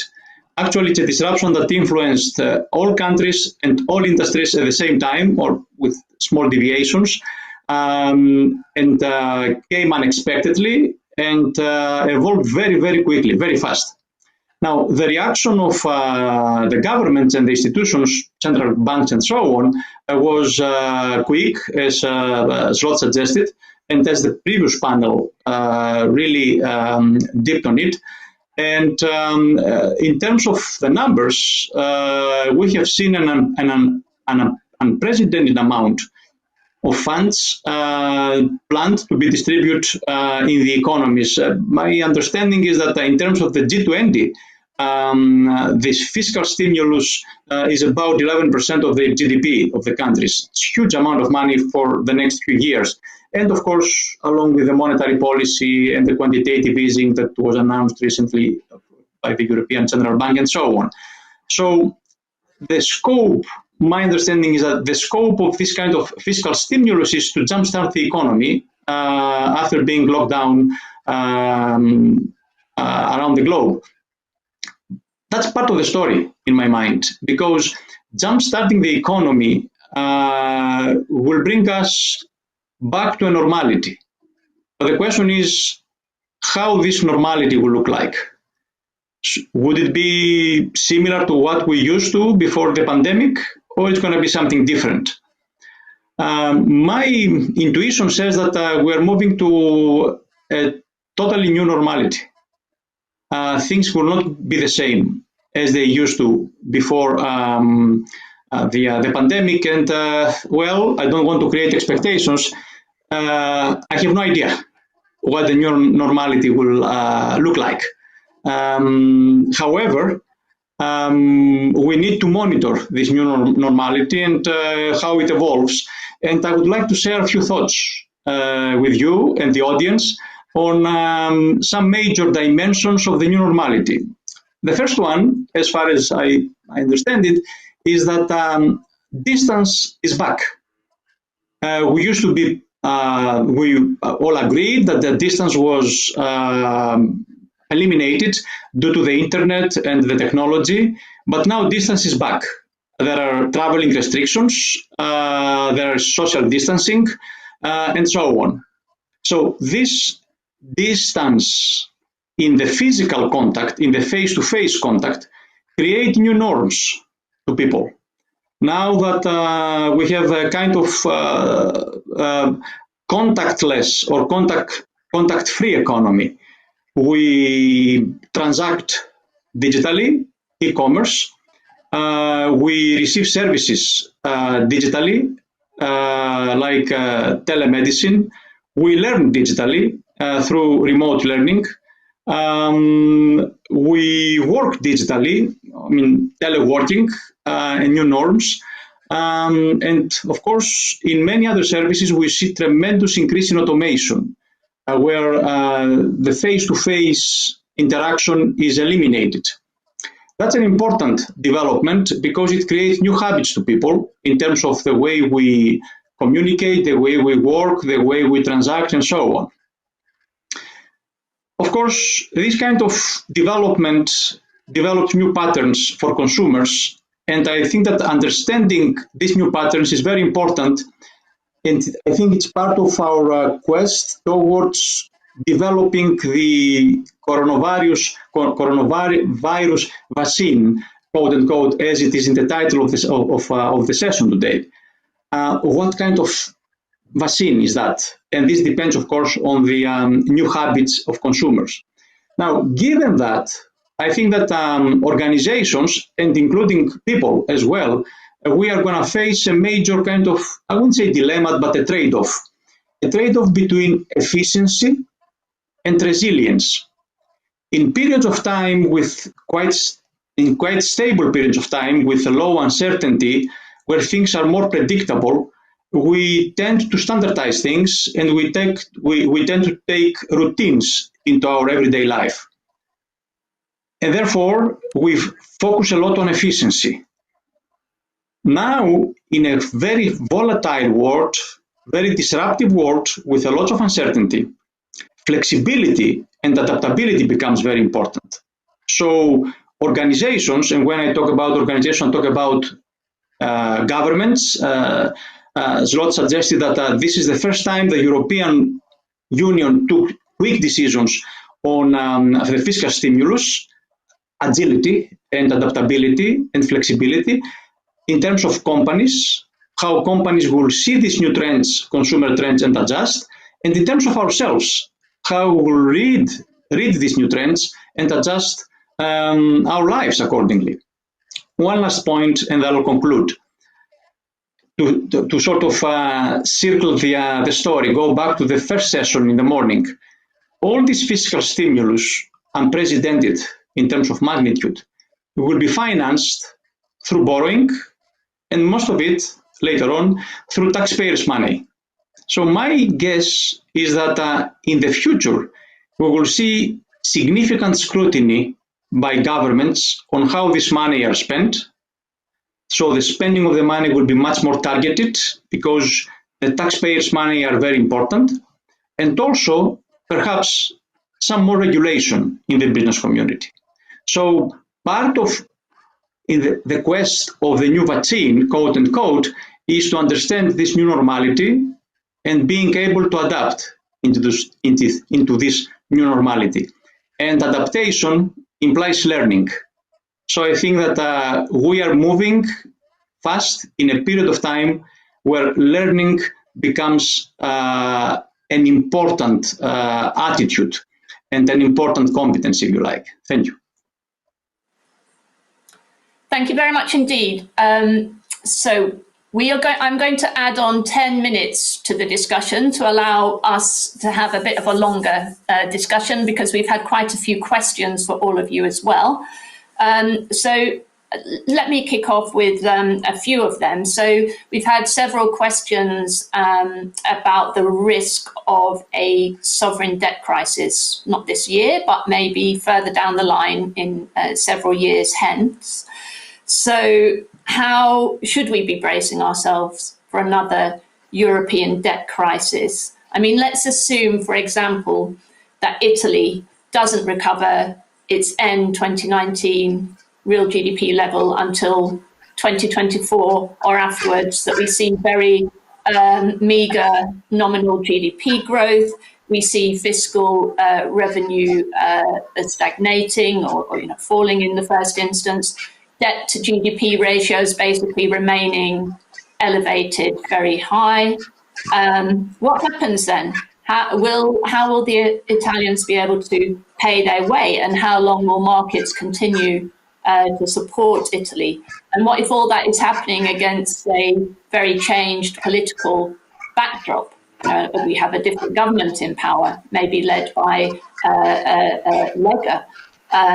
Or is that an overly negative interpretation of what might happen? So, that's one obvious question, I guess, for Colin and Zsolt as well.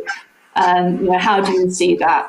That question's just being asked. There's a few other questions that have come in online, which I'll hold back for now. Maybe we can start with that. Colin? Sure. Thank you very much, Joan. It's not the first time I've heard that question in the last few weeks. Again, just to reiterate, our approach so far is to wait and see what plans governments put in place once we are through certainly the trough of this crisis, and how credible we think those are in terms of restoring some of the fiscal space that will be used during this downturn. And we're going to get, we're at that trough pretty much now. It's probably going to be the second quarter of 2020 that's the low point in GDP around the world. So the recovery process will start very soon, absent some of the downside risks we may want to get into. But it's also going to take quite a long time. So, we're waiting to see what's happening here. It's absolutely true that central banks around the world, not just in the Eurozone but elsewhere, have been stepping in to support governments, albeit indirectly, of course, because they're all focused on their inflation mandates.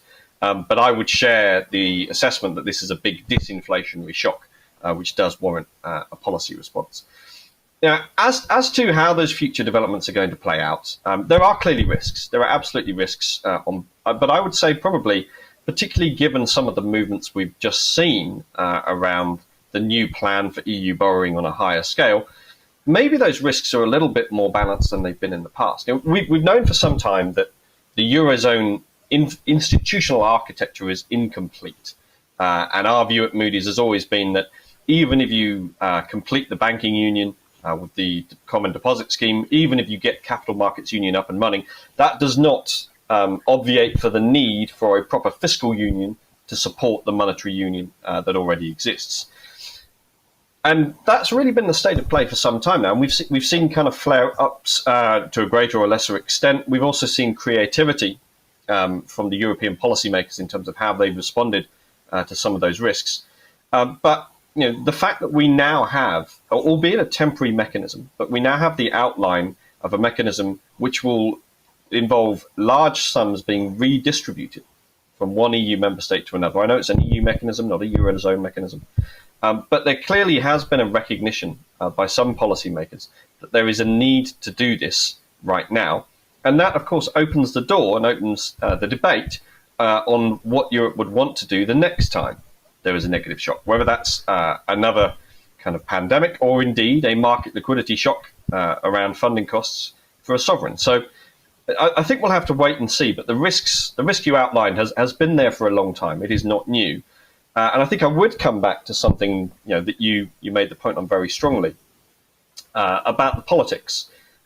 Clearly, there are political risks involved whenever you ask people to go through something that they are not keen to go through. And one of the real strengths of the Eurozone for me, looking back on the crisis, is the Greek population, for all of the incredible pain it went through the adjustment processes that the economy saw, their support for the single currency and for the Eurozone remained remarkably robust.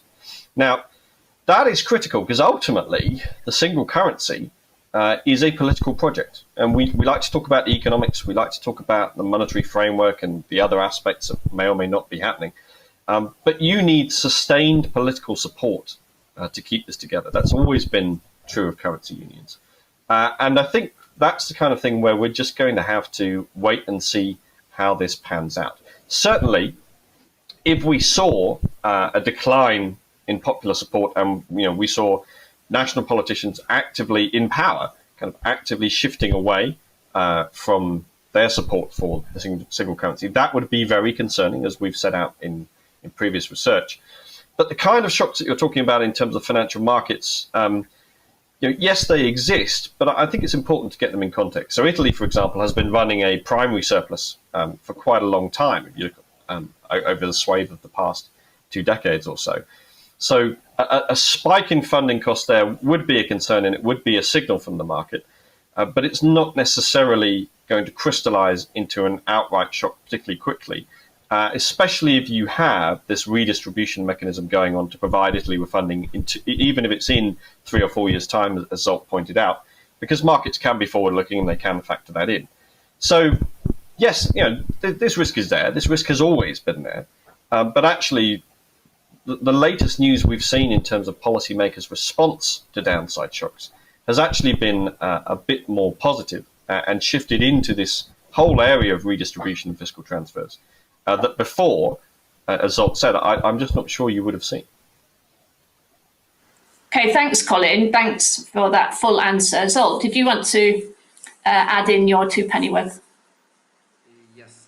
So certainly, I agree with Colin that we can be more hopeful now, partly because of this new EU budget proposal, even though, as I said, the expected net benefit to Italy would amount to 3% of Italian GDP, which is sizable, significant.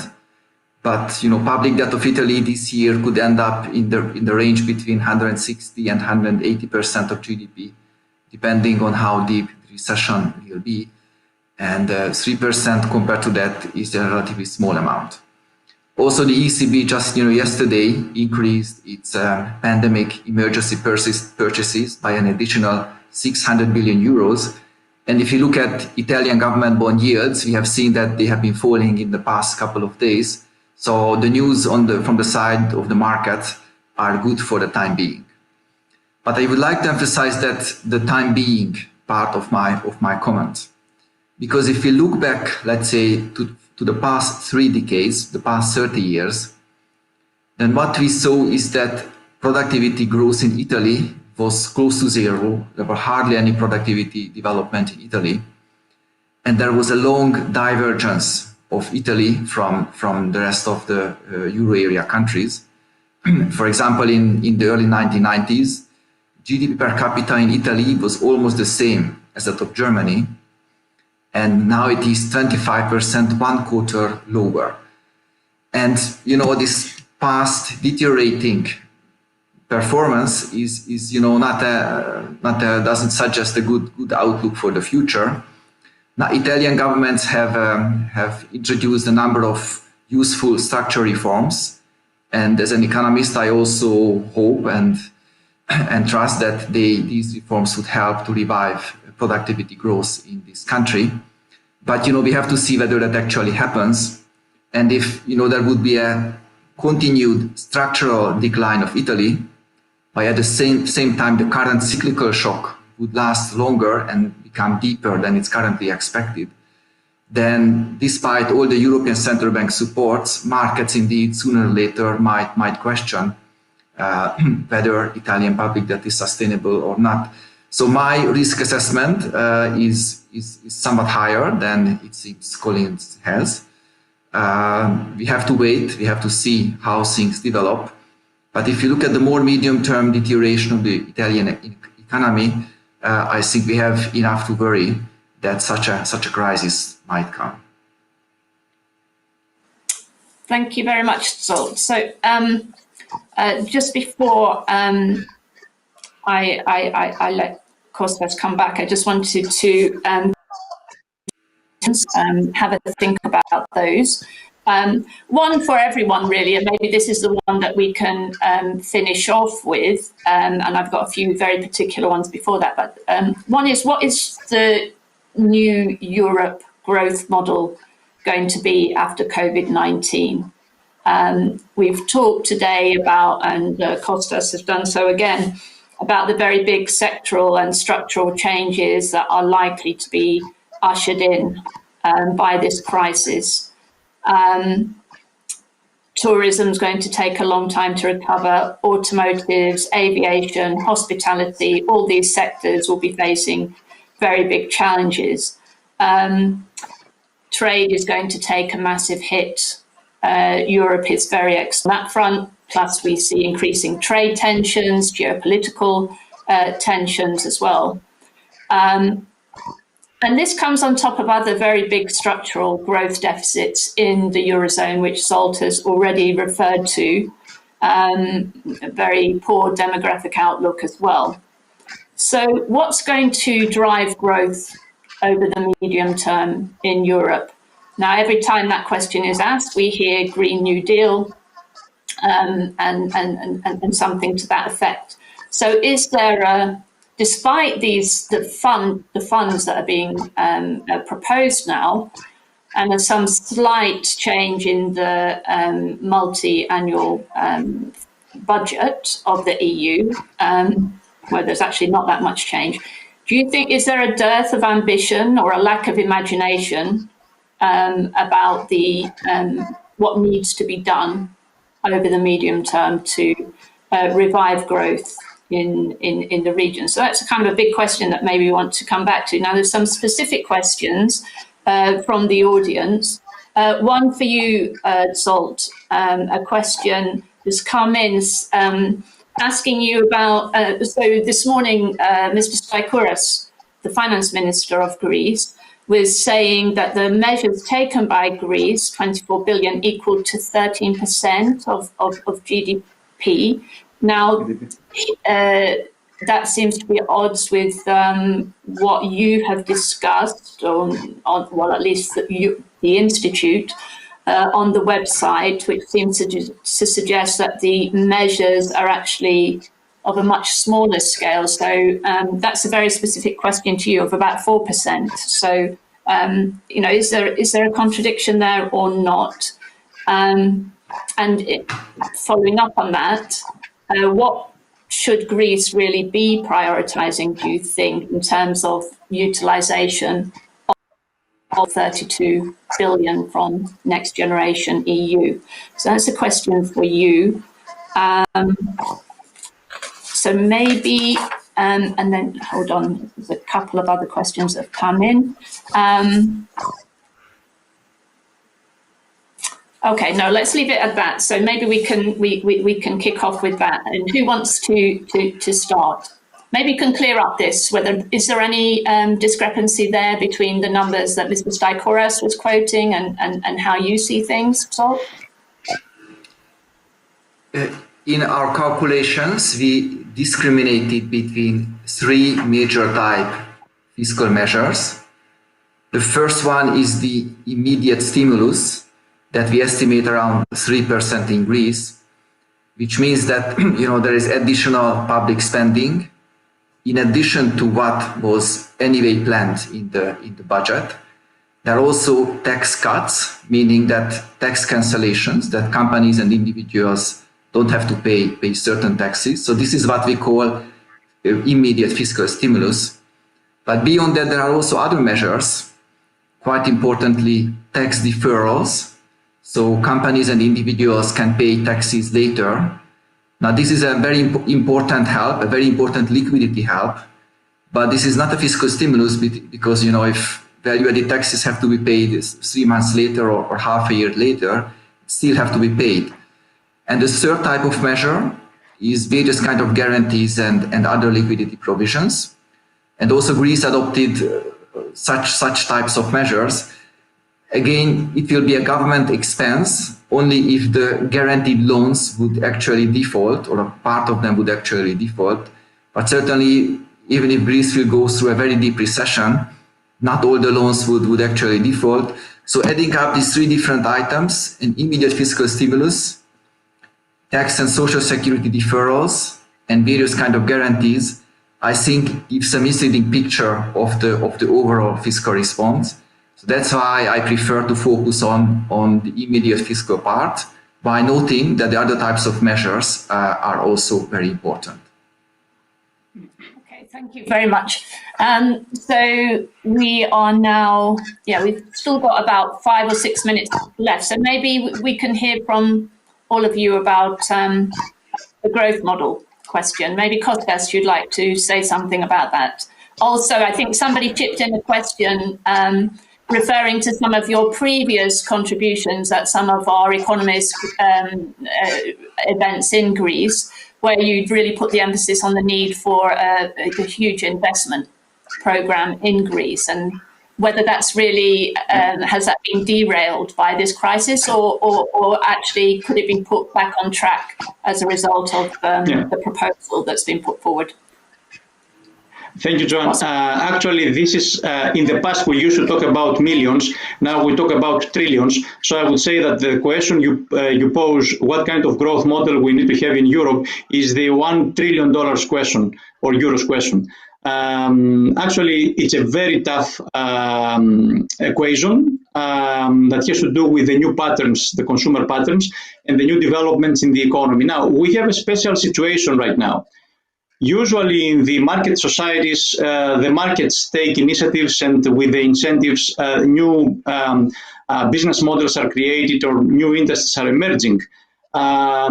Nowadays, with this fiscal stimulus and the policy packages that have been put together, we have an institution, the governments, that are about to have a significant impact on the economy. So channeling these funds into various industries, and I think that this is going to be very important in terms of the new growth model. So the decisions the governments will make on how to channel these particular funds will dictate sort of the growth model of the economy. So these particular decisions are not just neutral decisions. Well, we're going to spend 20 billion in a country in investment and that's it. The industries or the initiatives in which this money will be spent will also direct or design the growth model of the economy. Just to give you an example, from what we hear here in Greece, this fiscal stimulus, we talk about investment, will be spent on tourism, right? Will be spent on the digital economy and the sort of reborn of the government and the public sector, right? Will be spent on education, right? A lot of training in that way, education, and also will be spent on the green energy, electricity and so on, renewable sources. Now, it seems that the Greek government makes a decision on how to spend this money and therefore sort of designs in that way the new growth model. So what I'm saying is that the decisions the governments in Europe will make on how they spend this money, on the fiscal stimulus in various industries and various initiatives will also direct the growth model of Europe. One last point. I strongly believe that the competitive advantage of Europe is the human capital, the educational system it has, and the knowledge economy. So I think that Europe, if we want to grow and have a future, we need to invest a lot on the knowledge economy. Thank you very much, Kostas. Colin, do you have a perspective on this? Yes, thanks, Joan. I think I agree with Kostas. Whenever we hear people talk about growth models, I'm never quite sure what they mean because, to an economist, in the long run, we know growth is driven by people, machines, and technology, or capital, labor, and technical progress, if you want to think about it that way. But kind of working out exactly how those manifest in terms of different sectors of the economy performing better or worse, or growth in any particular year being more consumption-driven than trade-driven, for example, will depend on a whole range of other things as well, including, as Kostas has said, preferences. And that's the big thing I think we do need to bear in mind over the medium term here. If you set aside the kind of downside risks of a second peak in coronavirus, you set aside the effects we know that can happen whenever you get unemployment stuck in the labour market around hysteresis, the changing pattern of preferences from consumers and possibly also from firms is going to influence how we spend and save our money. And that will have implications across a wide range of sectors and industries that, we can probably start to pick some that we think will do well, but we just don't know how all of those are going to play out over time. I think Kostas is right where, government intervention in certain sectors can kind of tilt the incentives one way or another. But ultimately, market economies go through change and thrive when things are allowed to go wrong without damaging the kind of broader economy. That's in essence, the ability to fail, and for people who took those risks leading up to the failure to bear the consequences and not to pass those risks on to others, is a really important part of how market economies work. So for me, I think we will need to see probably some support for risk capital coming out of this, because we're already seeing the shifts in spending and saving behavior, as Kostas mentioned. We're seeing companies kind of cut back on investment and guarding their cash flows very carefully. And that means that governments will be having to run deficits for a long time. So I think that focus on providing the incentives to enable people to take risks and try things is going to be really, really important in terms of helping the recomposition of the kind of sectoral makeup of the European economy. The one thing I would just emphasize, exactly as Kostas touched on in both of his remarks, is learning is really important here, not just in terms of how we learn how people will choose to change their lives after this, but also in terms of training. It's really, really important that workers are able to get access to the skills they need to move into new sectors or different industries as theirs come under more pressure and we see the layoffs happen. And maybe a final remark.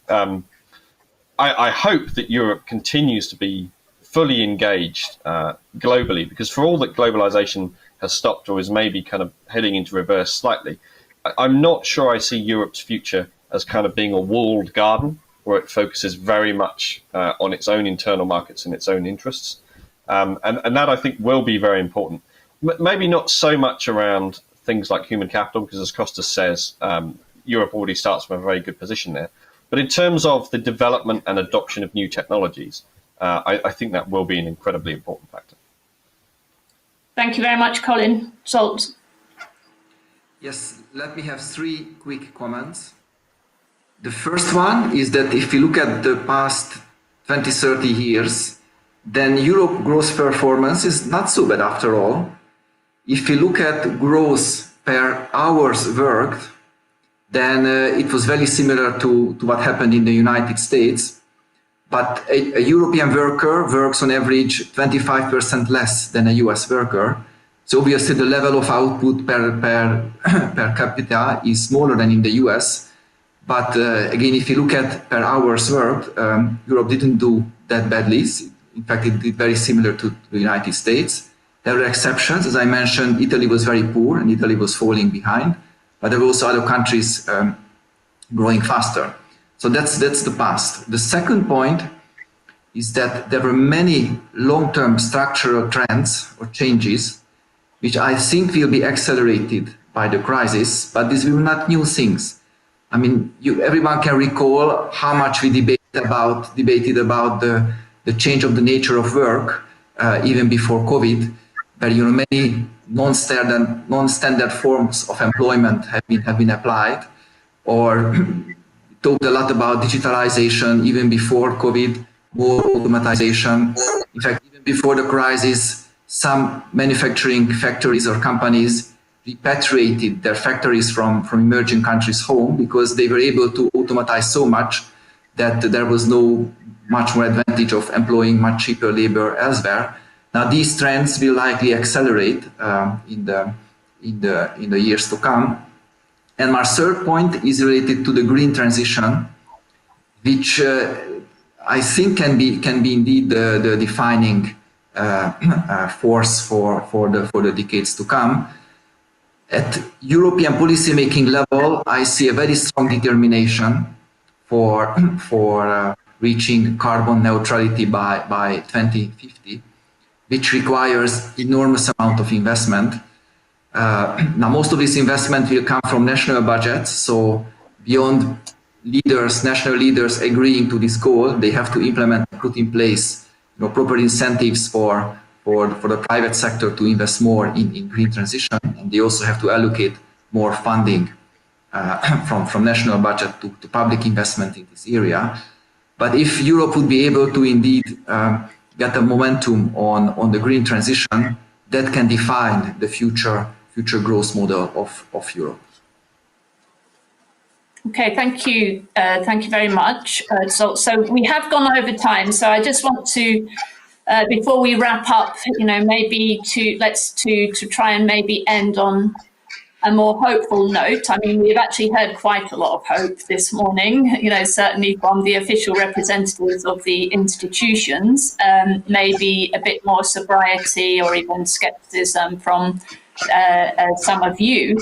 But are there any reasons to be optimistic about the next 2 or 3 years? Are there any upside risks to these kind of generally gloomy forecasts? Are there any silver linings? So maybe just if each of you could just take 1 minute to suggest anything on that score, and before we wrap up. So maybe Kostas, start with you. Yeah, I'm optimistic because the last 2 months we all have learned a lot, and this is something that we have never seen before, but we have learned a lot. And also we have learned quickly that things are changing. Everything is changing. Everything changes all the time. But if we put our efforts together in a kind of collective way, we can manage most of them. And we can manage things that in the past, when we're thinking about those, we were saying, well, we cannot do that. So I think that the last few months taught us how much the human being can do when we work together and when we collaborate together. So in my mind, that's very optimistic. I'm very optimistic about that, about this ability of the human being. And I think that the last couple of months, that's what we've learned a lot, all of us. Thank you. Thank you very much, Kostas. Zolt, anything optimistic from you? Yes, I will mention two factors which can make us more optimistic. One is the public health situation, that it seems that the number of infections have been decreased faster in a number of EU member states than earlier expected. And in some countries already the various lockdown measures have been eased, schools have been reopened, and such measures have not led to renewed infections. Now, I'm not an epidemiologist, so I can't predict what the future would come, but at least somewhat better than expected public health outcome can make us hopeful. And the second relates to the policy response, both from the side of fiscal policy, namely the Franco-German proposal and the subsequent European Union budget proposal was really path-breaking, unprecedented in history. And also the European Central Bank adopted very, very strong measures. Even yesterday, despite that weeks ago the German Constitutional Court made a ruling against the ECB public sector purchases. So this suggests me that policymakers this time are much more determined than they were before previous crises. So if the situation would deteriorate, that can make us more hopeful that they would find new solutions. Thank you very much, Zolt. So, Colin, last word to you. I think I agree entirely on flexibility and policy response. Maybe my last cause for optimism is, although this could be a long crisis, if we get a vaccine more quickly, we would at least potentially have the option of returning to kind of life as we knew it more quickly. Now, we may not want to do that, and that will be in our hands, but I think that would be a very positive situation for us to at least be able to think about consciously what changes we wanted to make rather than those that we've had to make during this outbreak. Thank you very much, Colin.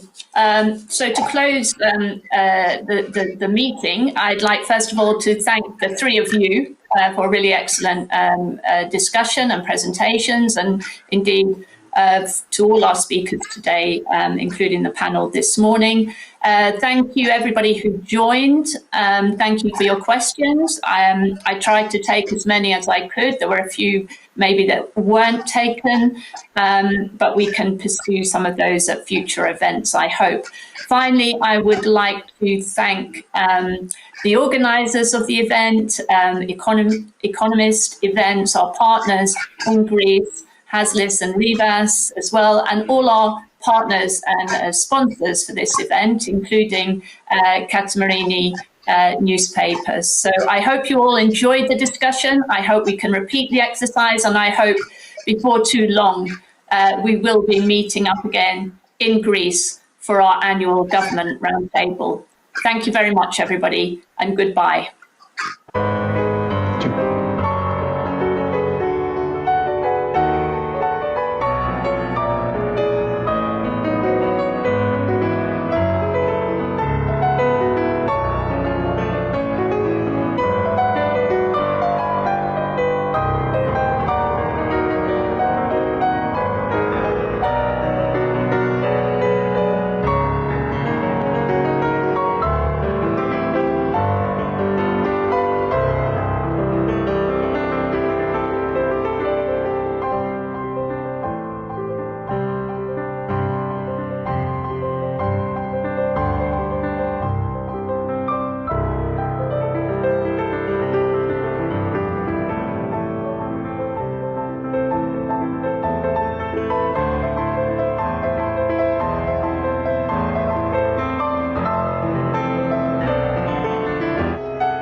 Οι φήμες είναι σαν τους ιούς, εξαπλώνονται γρήγορα. Ενημερωθείτε με εγκυρότητα και ψυχραιμία διαβάζοντας Καθημερινή. Γίνετε τώρα συνδρομητής και αποκτήστε δωρεάν το e-paper στο καθημερινή.gr/offer.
Οι φήμες είναι σαν τους ιούς, εξαπλώνονται γρήγορα. Ενημερωθείτε με εγκυρότητα και ψυχραιμία διαβάζοντας Καθημερινή. Γίνετε τώρα συνδρομητής και αποκτήστε δωρεάν το e-paper στο καθημερινή.gr/offer.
Οι φήμες είναι σαν τους ιούς, εξαπλώνονται γρήγορα. Ενημερωθείτε με εγκυρότητα και ψυχραιμία διαβάζοντας Καθημερινή. Γίνετε τώρα συνδρομητής και αποκτήστε δωρεάν το e-paper στο καθημερινή.gr/offer.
Οι φήμες είναι σαν τους ιούς, εξαπλώνονται γρήγορα. Ενημερωθείτε με εγκυρότητα και ψυχραιμία διαβάζοντας Καθημερινή. Γίνετε τώρα συνδρομητής και αποκτήστε δωρεάν το e-paper στο καθημερινή.gr/offer.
Οι φήμες είναι σαν τους ιούς, εξαπλώνονται γρήγορα. Ενημερωθείτε με εγκυρότητα και ψυχραιμία διαβάζοντας Καθημερινή. Γίνετε τώρα συνδρομητής και αποκτήστε δωρεάν το e-paper στο καθημερινή.gr/offer.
Οι φήμες είναι σαν τους ιούς, εξαπλώνονται γρήγορα. Ενημερωθείτε με εγκυρότητα και ψυχραιμία διαβάζοντας Καθημερινή. Γίνετε τώρα συνδρομητής και αποκτήστε δωρεάν το e-paper στο καθημερινή.gr/offer.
Οι φήμες είναι σαν τους ιούς, εξαπλώνονται γρήγορα. Ενημερωθείτε με εγκυρότητα και ψυχραιμία διαβάζοντας Καθημερινή. Γίνετε τώρα συνδρομητής και αποκτήστε δωρεάν το e-paper στο καθημερινή.gr/offer.